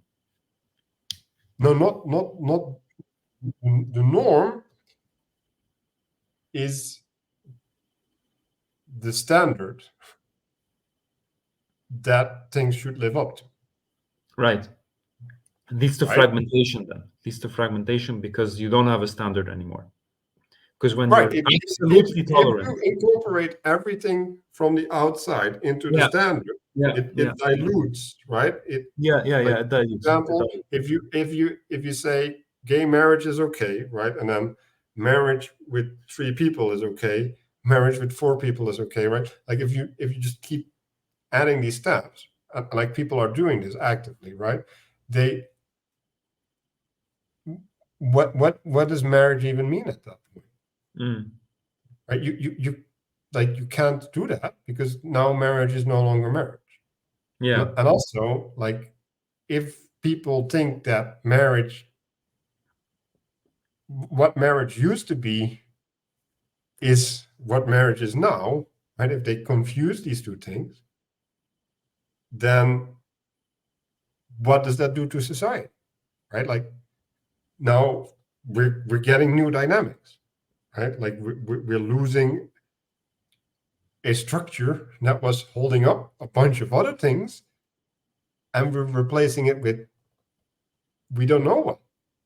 Like, and the problem is, right? Like it's all parasitic on marriage. Mm. So, like, and marriage is essential, right? Because if you don't have marriage, then like how do you maintain a society over time? Mhm. So there needs to be a correction, right? Like, and then I'm not arguing for the taking away of the right of things to do people of people to do things, but I'm arguing for maintaining the norm as the norm, so that we commune around the norm, and then we there's a we because like also the other thing is like how is there a we like Mm. this That's why I said coherence to begin with, because the norm is what makes things coherent.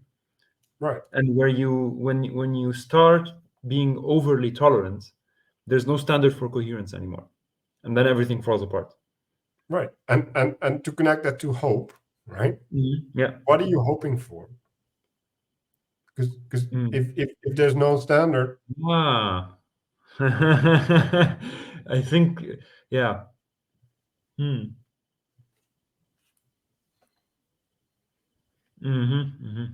What's the vision you have in this case? Is it just local vision or is it a global vision? Because well, because how do you even make a vision if you don't have an exemplification? yeah, if you don't have any standard, yeah. How do you even go for the vision if Well, you don't no, have if you don't have standard bearers, a standard what? standard bearers, like someone needs to Bearers, carry that standard standard. bearers, somebody who's exemplifying the standard and Yeah, demonstrating it, and demonstrating moving power. forward and having everybody follow, Because then when you collapse that standard, even your marriage doesn't make sense anymore. right? How do you draw a boundary?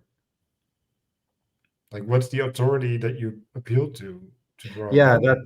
that stuff with drawing a boundary, I think that's one of the biggest questions for me. That question, like whenever I have that discussion about the gay marriage, I'm always, to be honest, I'm more on the pro No, but side. I'm talking about like you have no experience of tradition, right? And Yeah. you're in a marriage, and then you're like, should I do this or shouldn't I do this? Hmm. Right? Like, should we have an open marriage or not? It's like I like to have sex. Like, we should have an open marriage. It's like Right. how do you Yeah. say no? Yeah. That leads to the collapse of society. Yeah, that leads to absolute. Then yes, then I'm on your side with this one, because then you have no way of having a vision to begin with. Because if anything can happen, that's kind of the other extreme of hope. Like maybe that's kind of the vice side of hope. Because No, if like that's well, that's the hope of the rebel, right? Like the hope Yeah, the yeah, hope of the rebel is the hope for liberty, right? Freedom from oppression, freedom from constraint. yeah. Like, Freedom so from all constraint. these all these social movements, right? Like you can just look at the flag, right? Mm, Like what's the flag? We don't want to be oppressed. We don't we mm. don't we don't want to be constrained. We don't want to be judged by your standard. Like that's what the flag is. Yeah, that's actually a good. That's actually an interesting way of interpreting it. That it's basically telling you in your face, we don't conform to your standards. No, but that's taking it to an extreme, to be honest. But I don't want to. I don't want to get into too deep. I want to No, stick no, to. it's not taking it's to an extreme. Like they call it the pride parade for a reason. Like it's there. Like they're literally saying it explicitly. I mean, because the way I interpret it, or the way I'm seeing it, there is that with all these pride parades, it's more of a minority asking for a place, not asking a shift to center. Maybe some of them are doing that. Some of them are asking for a shift to center. I'm agreeing with you that they're like for a Yeah, complete but okay, decentral. but you cannot ask for a place that way. Okay, yeah, with that I'm with you. With you on that. Like if you want a place, you have to knock on my door and you have to talk to me. Yeah, yeah. You have to find your place within a system of constraints that already exists, and Right? not by destroying and shattering the constraints completely. Right. Yeah, with you. I'm with you on that. I'm with you on that.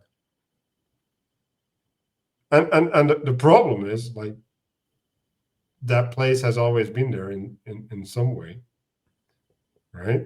Like people live together through all ages, Mm, and yeah, like people had to fight for that place, but like that's true for most people, right? Like we're all weird in some sense, like mhm. and there's nothing wrong with that, and there's two ways to get your place, right? Like one is to deserve it, and the other one is to claim it, Mm, or not claim it. You claim the right to have it, which basically puts the burden on other people to mm. give you a place. Yeah. Because if you want to ask for a place, it has to be in a location to begin with. It can't be just. Right, and that's the other part. Right? A lot of these people, right, and like we shouldn't universalize, right? But like Mm, a lot of these people reject society as it is, mhm. and it's like, okay, so you're rejecting something, and you still want to be accepted by what you reject. Like what Yeah. the fuck's wrong with you? You're Like making, you're trying to find a place with the enemy. Your goals are sort of contradictory. That's right, what you're saying there. and you're parasitic, right? It's like I don't want to be this because I don't like it, but like I still want things from it. Mm, right. Mm. I mean, in their defense, I feel like I should say this. Because I was like that. I was Mhm. I was very much It's the same really easy to attitude. be like that, right? Yeah, That's I had the resentment. exact same attitude, and there were psychological reasons why. They were that needed understanding. So my advice to both sides of the argument is to stop looking for the solution on the outside and start looking for the solution on the inside before trying to look for the solution on the outside. Hmm. Mm. Yeah, And well, yeah, and most of the time it's young people as well, right? Like, yeah, yeah, but that's the sad part, right? Because like, yeah, well, for two reasons, right? Like they're gonna grow old, so like, what's gonna happen when all these people who have problems are are gonna be adults? And mm. then there's the other side is um, when you're young, what do you know? like Yeah, like yeah, you don't yeah, know shit because you yeah, don't have any life experience, yeah. and from the place of no life experience, you're gonna make judgments about how the world works. It's like, yeah, I can't see how that will ever go wrong. No, I lived Something that go life. wrong, yeah. I lived that life too, and like Yeah. I can see it. Like I just came back from a weekend playing games Mm, with people, and it's like you can see the two sides warring, right? Like when you say something, it's like, yeah, I agree, but we can't do this, right? Like it's like there's an implication to what you're saying, so I can't accept what you're saying, mhm, and and or it's like I agree with you, but I'm not drawing the conclusions that I need to draw from adopting that as real, right? mm, It's like I'm just living in a performative contradiction, and I'm fine with it because like I don't want to get on the conflict on the one side, and I don't want to get into conflict on the other side. Like I don't have any beef in this game, right? And we're back to tolerance because that's what tolerance is effectively, right? Like mhm. it's the unwillingness to go into conflict. The unwillingness to go into conflict. Yes, yes, it is. It is unwillingness to. It's recognizing that something needs to be dealt with and not dealing with it. Yeah. Okay. Yeah. Yeah. That puts a different way of seeing tolerance completely, because actually it sheds light on some things. Because I've always not resented. I was always had trouble with the Islamic paradigm of you're supposed to tell people to stop doing something if it's wrong and ask them to do the right thing. And I've always found that, because you don't get people to change by telling them to change. That was for me always dissonant. It's like, how can you do that? But then again, there's this tolerance issue that if it's something that's actually wrong and somebody's supposed to be doing something about it, Yeah, but like least you you have can to do is say, like speak about one of the things I admire too, right? it. Is Yeah, like exemplification is important, right?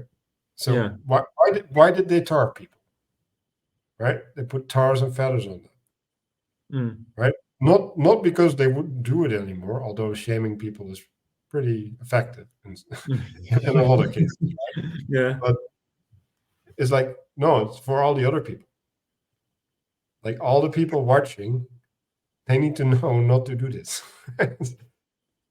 It's like you can deal with one criminal, but you can't deal with five. Right. So it's yeah, it's surrounding of when a leader in Game of Thrones kills someone just to show them that I carry out my sentences. It's not just words. I exemplify it. If you do this, there will be consequences, and then everybody shuts up. Right.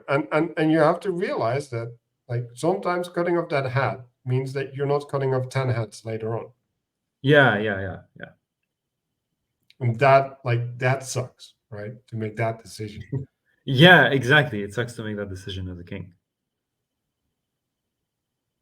Yeah, being a And leader. that's why you have to be intolerant like at really early stages, right? But then again, right, like this is the problem where we run into now. Like you said, they're children, right? Or you can look at Gaza, right? They're children. Mm, And it's like it's unfair because they're indoctrinated, right? Like they never knew better. And so like do you want to cut off the head of a child? It's like no, it's too late. Like like like at that point you're you lost the standard behind you, right? Like you lost the ideal that allows you to judge because it's not recognized anymore.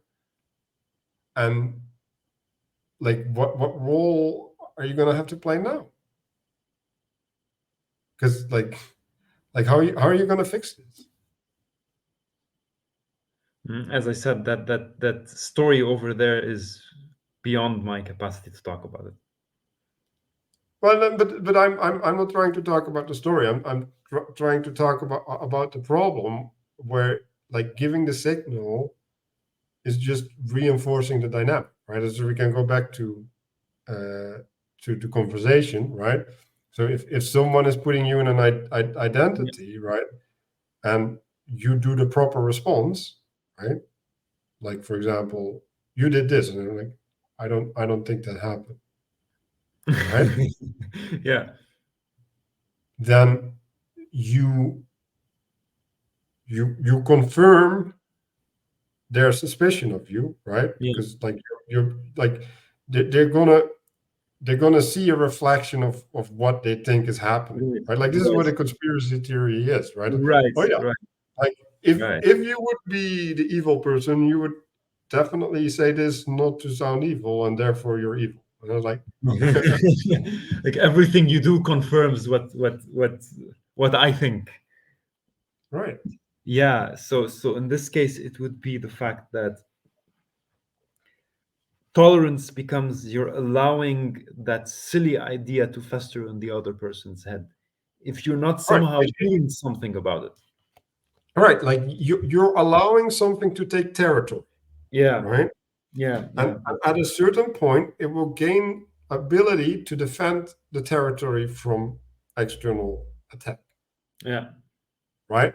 And so, what do you need? You need, at that point, you need to have the head align with you to attack the territory within, right? Yeah. So, for example, if you have the mafia, right, you need the head of the mafia to cooperate with you to start integrating the mafia within society. Because if you don't have the cooperation of the head of the mafia, like the head of the mafia is going to do what he's going to do. Yeah. Like, Yeah. You need to cooperate with whatever is keeping it whole to begin with. Otherwise, it's just going to fester bigger. This is kind of I'm associating this with an issue I used to have. Like I used to have a lot of negative thoughts, a lot of negative thoughts about myself, and I used to fight with them a lot. I used to either suppress them or argue back or stuff like that. Then I got into mindfulness and I got into the habit of accepting them, which was fine. But the problem is that in the first stage, they grew on me. Tolerating them in a mistaken sense of mindfulness, because I had no idea what mindfulness was. I was tolerating these ideas, and they actually destroyed me. They yeah, actually did destroy me. They overgrew, they overran the system. And to connect it with the mafia metaphor, I needed to get at the root of the problem to figure out what the head of the mafia was that was dominating all over the place. and Yeah.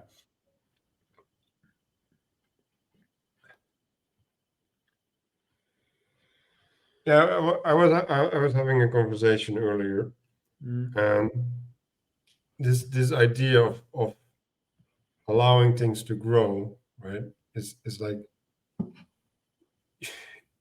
you have to recognize them, right, and then you have to deal with them, right, and there's two ways of dealing with things, right? Like one is you relate to them, or the other one is you move beyond them, Mm.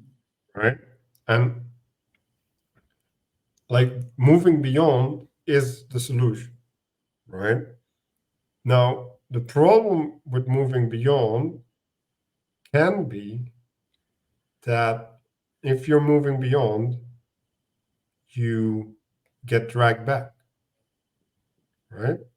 Because if you're not anchored enough in your hope, Yeah. Yeah. then whatever stumble, to use your Yes. word, Yes.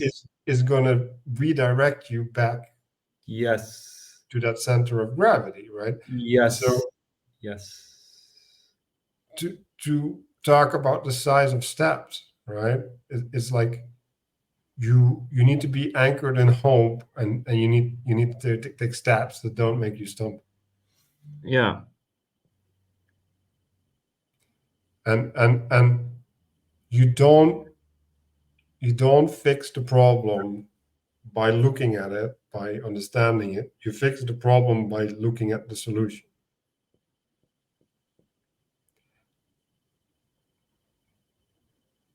Because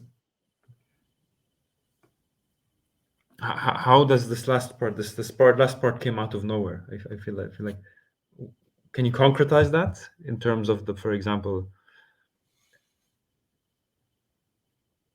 Well, for example, right, like the way I like to look at it is like I played this game where I was hitting a ball with my hand, right? And so I was doing something, right? I was making a movement, right, where I was just like smashing the ball down really hard, right? And then I was making this joke about how we're all like being gay and some indication, right? And then I was like, I started hitting like this as a joke, right, and making sounds, right? And then I realized that I was hitting way better. Like it magically, like I was having a really rough time hitting that ball properly, and it worked. I was like, what the fuck is going wrong? Like, well, not wrong. What's going on? What's going on? And people started doing it, and it worked for them. And I was like, and then what happened is I was reciprocally narrowed in a certain movement, right? And like when you do like this, right? There's a lot of movement in the same place, right? And there's a time, right? So like you have to wait, right? Instead of that, you're having this whole wind up, right? So there's all of these relationships where my access to control were greatly increased, and I would have never gotten there keeping up what I was doing and trying to fix that. And so what did I need to do? I needed to get to being in the right dynamic, right? And then I learned a bunch of things doing this, and then I could go back to other stances and try to reproduce that same relationship, and then I could accept that improvement to that. And like that's how I got better. I didn't get better by fixing anything. Like I got better by finding out what I needed to do. Right. You didn't get better by analyzing the situation, but by figuring out the path, by figuring out what to do, the And prescription. that's going forward. It has nothing to do with what I was doing. Like that doesn't mean that what I was doing was completely wrong, right? But like what it means is that that's not where the answer was. It's not where the answer was. The answer was somewhere else. The answer was external to you, and that annexing that part into you was what was missing, and what brought you forward. And then you do this exaptation thing where you needed a suggestion. You needed an external suggestion to transcend the situation. Right. And analyzing the situation would not have gotten you anywhere. Understanding would not have gotten you anywhere. Because if I analyzed it, I'd be relating to the things that I was already doing. You would be still stuck in your framing. You would be still mixing around your framing instead of contemplating an external solution to them. So understanding then in this case becomes trying to solve the problem from within the frame of the problem. That's what you meant by it. I think now I understand this. Okay. Because I'm not trying to understand anything when I exact back into the frame. Yes. Yeah. I'm just experimenting. Right? Like, let's try this. Like that experimentation is like it's what it if you experiment, you're there's a better word, but you're triangulating, right? You're trying to identify how things work together, right? And then you you come to a certain point, right, which is optimal, right, and then you kind of either you perfect that or you break again, right, and then you accept something into it, and then you merge again to one expression, right? So like that's breathing in some sense, right? Like you take in the world, and then you execute, you focus. You take in the world and you focus. Yeah. And that is not a solution, right? Okay. It's growing, it's living. Wait. You're saying it's not the solution, but it's growing and living? Yeah, it's not a solution because it's not in relation to the problem. It's not in relation to the problem. Okay. Right, that's the distinction. Like what you're doing is not in relation to the problem.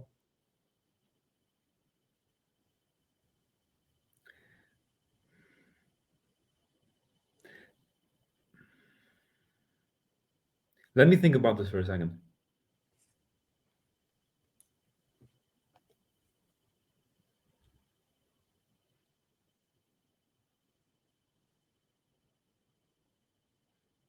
But that doesn't always happen like that.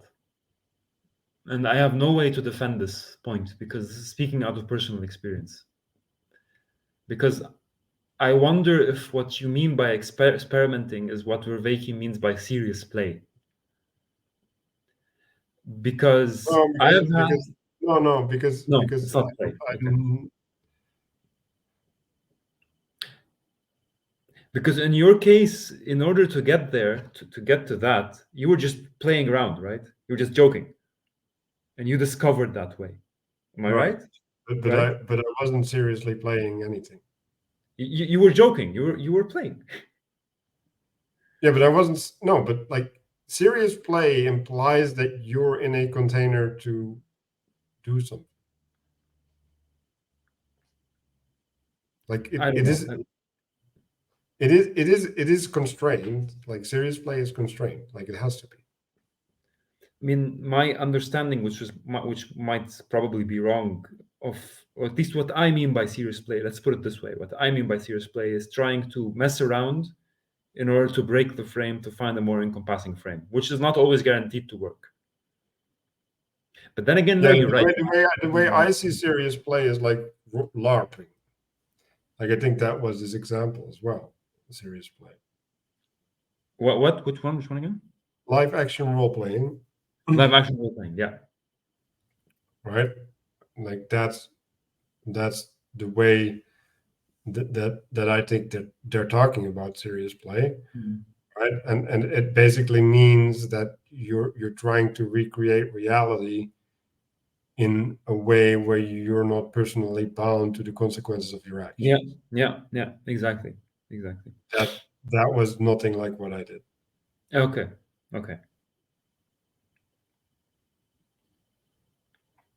But how would you call what you did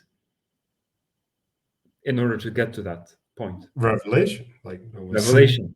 Yeah, like it got revealed. Like revelation. I wasn't looking for it. I wasn't asking for it. Right? I just let's do something silly, which I don't believe in. Like I didn't believe in it. Like I literally didn't believe in it. Like I went and did it against my no will. intention. You had no intentions. There was no aim to begin with. Nothing. There was no aim. But that's why I call it serious play, because you basically got out of the frame. You stopped trying and you started doing something else and you found your way. It's like you were acting in a frame where the consequences didn't matter. Yeah, but I didn't, because if I would have done what you're saying, I would never have done that. Okay. You would have remained stuck in the frame. You would have remained stuck. If you would have intentionally done that, you would have still been in the frame of trying to get the ball. Yes. Right. And by doing something silly, you forgot about the previous frame.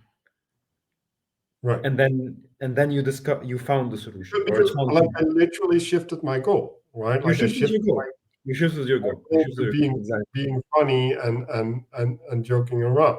Exactly. And I was having a completely different role in the container of the game still, because I was still Yeah, partaking in that.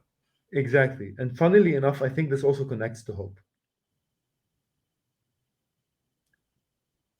It has to, because you're breaking out of the frame. You're no longer regarding the consequences anymore. You're not taking your role seriously. You're the parasitic role. You're not taking it seriously anymore, and you're allowing a larger frame to manifest itself. Because you said it was revelation, Mhm. and I Well, yeah. think, yeah, Does it connect to hope? Well, in some sense, I lost hope, yeah, because why would I break the sanctity of the game? Well, I didn't completely break it, right? But I kind of broke it, right? Because I wasn't serious anymore. you were not taking it seriously anymore. Exactly, you Right. broke the sanctity of the game. Yeah, So that's the consequence of a loss of hope, right? It's um like I don't see, that's actually, I made a transgression, right? I had something shared, you made the transgression. and I broke the sacredness of it. Like, In a sense, you dug deep into the sacredness of it by breaking the thing is, here we go back, to this thing, because the image you had of what you were supposed to do was not real, right? Then you can say it that way, that the image you had of what you were supposed to do was like the image I had of the attention when I was doing all these practices, and I had to break out of that, destroy the sanctity of it in order to find the place, or to allow a bigger reality. And that's what happened there. That's what mhm, happened. You gave up, and I think this is again the same. You gave up on something only to receive what you were really trying to get. right. But Yeah, but but yeah, I gave up on something, but not yeah, everything. not Like, everything. Yeah, there's a bit of a paradox there. well, no, and yeah, right. And to go back, right?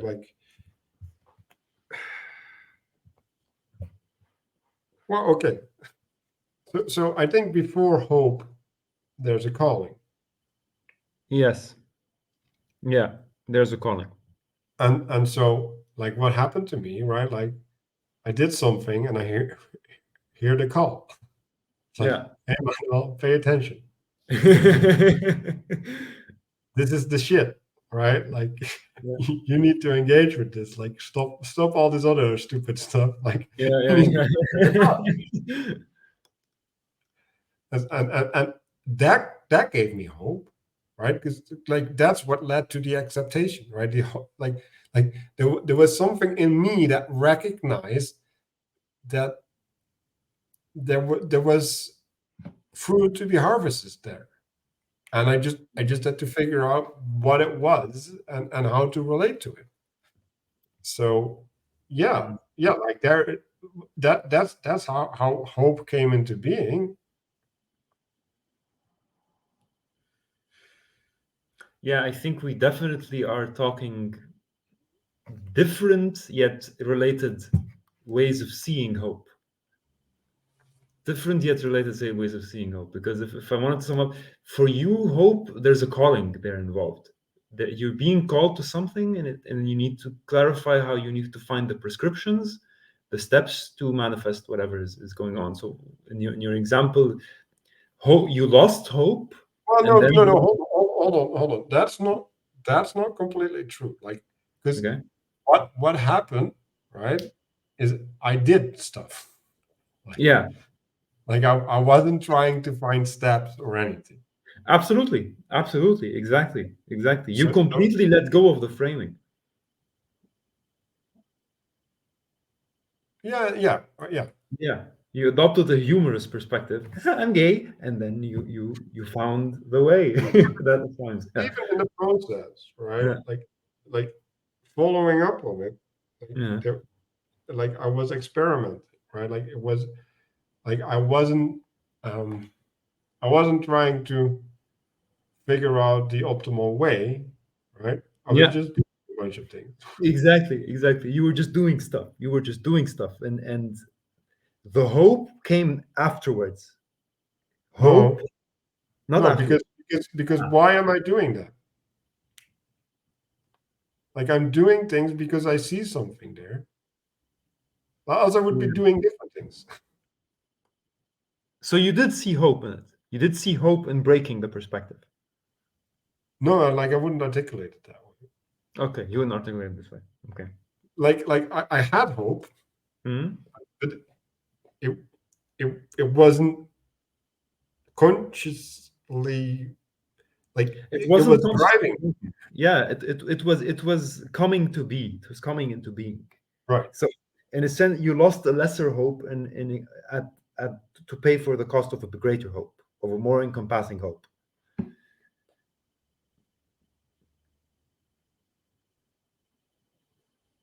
I don't know. Maybe. I don't know. Like I think that's what breaking the frame is. Like Yeah. breaking the frame is not necessarily related to the height of the hope or whatever. Because when you break the frame, like Not a higher hope, not a higher hope in the sense of a greater hope, in the sense of a right hope, true. more true. Yes. A hope that is more true. You let go of a hope that is less true in order to find a hope that is more true. Oh yeah, Mhm. yeah. That's Yeah, fair. yeah, yeah. Yeah, but like to go back to this idea of containers, like Mm. I think a, a container is literally allowing you to engage with a higher, Yeah, so that it's not conflicting with other hires. yeah, yeah, Like yeah. so you're literally because it's like there's people, right, that lost everything, and Mm. then they go to the job at McDonald's, and Mm. then they fill a cup for for the other person, right? Mm. And there's all of this stuff that they need to figure out, right? Like in their lives. And what are they doing? They're relating to something that's meaningless in comparison. Mm. And I think the way that you can do that is by setting yourself into this contained Yeah. space where you have this identity, and then what is the highest thing within that contained space? Well, that's filling the cup.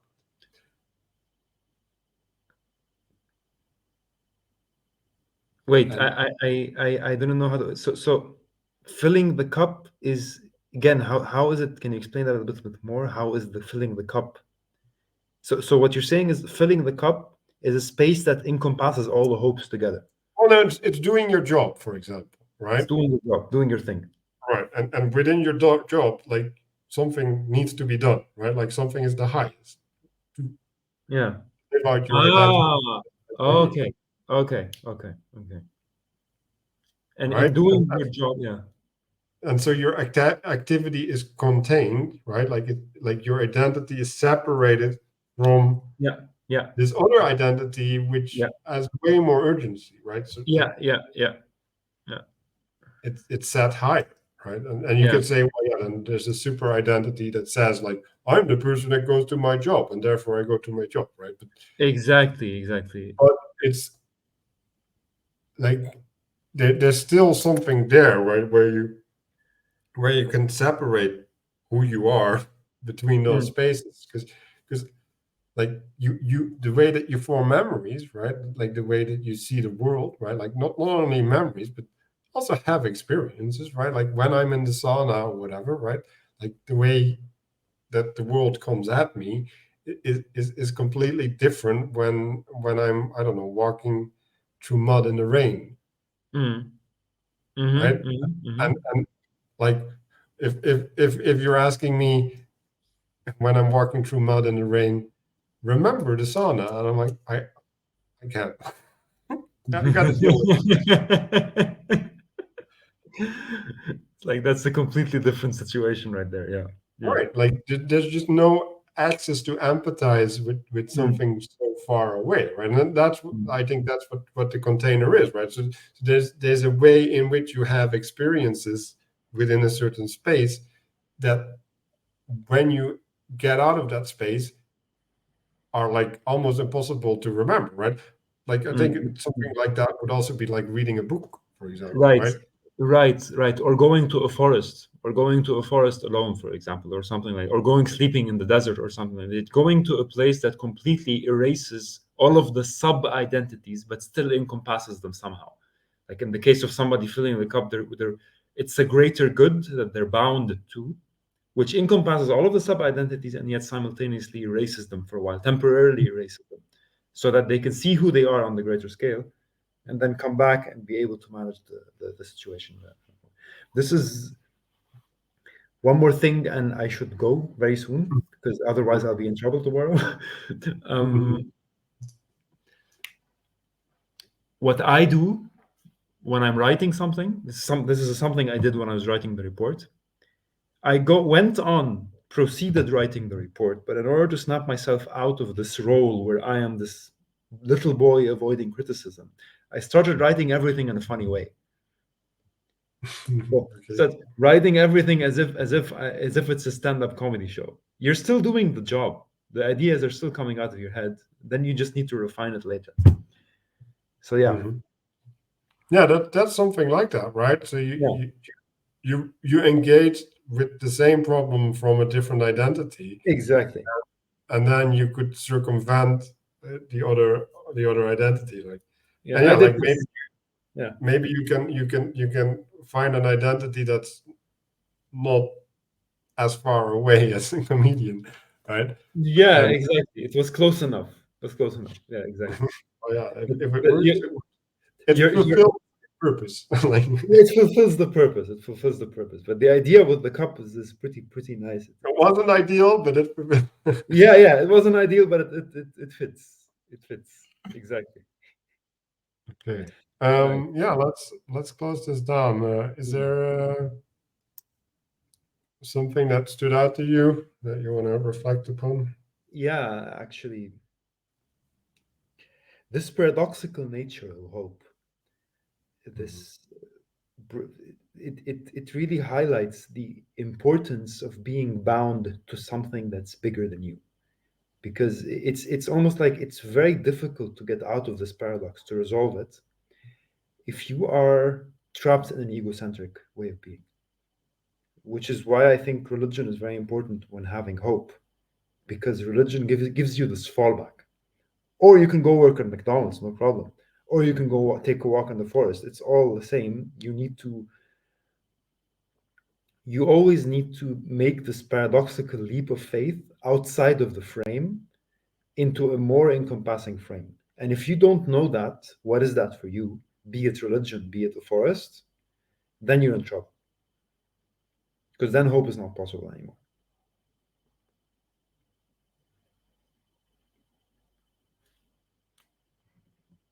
You look very sad right now. Yeah, no, yeah, I need to think about that more. Yeah. Because there's definitely something there. Mm. I'm just gonna go to the place. Like I don't think anything of these things is an option Mm. until you make it so. Yeah. Yeah. Like I think I think you just have to learn it all. Like Yeah. Yeah. You have to learn it.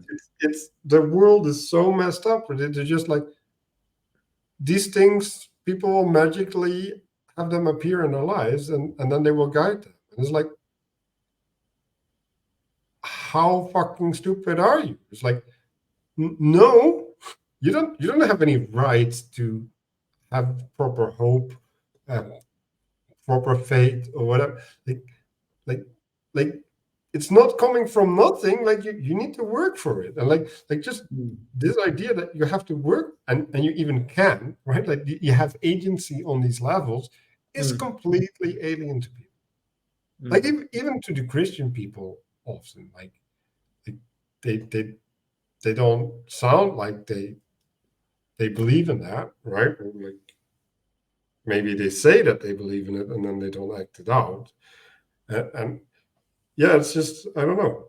Like it's definitely something I need to think about more, and maybe we can get people in the comments to give us some feedback about that, and yeah, have more discussion in the future. So thank you, and see you next time. Bye bye.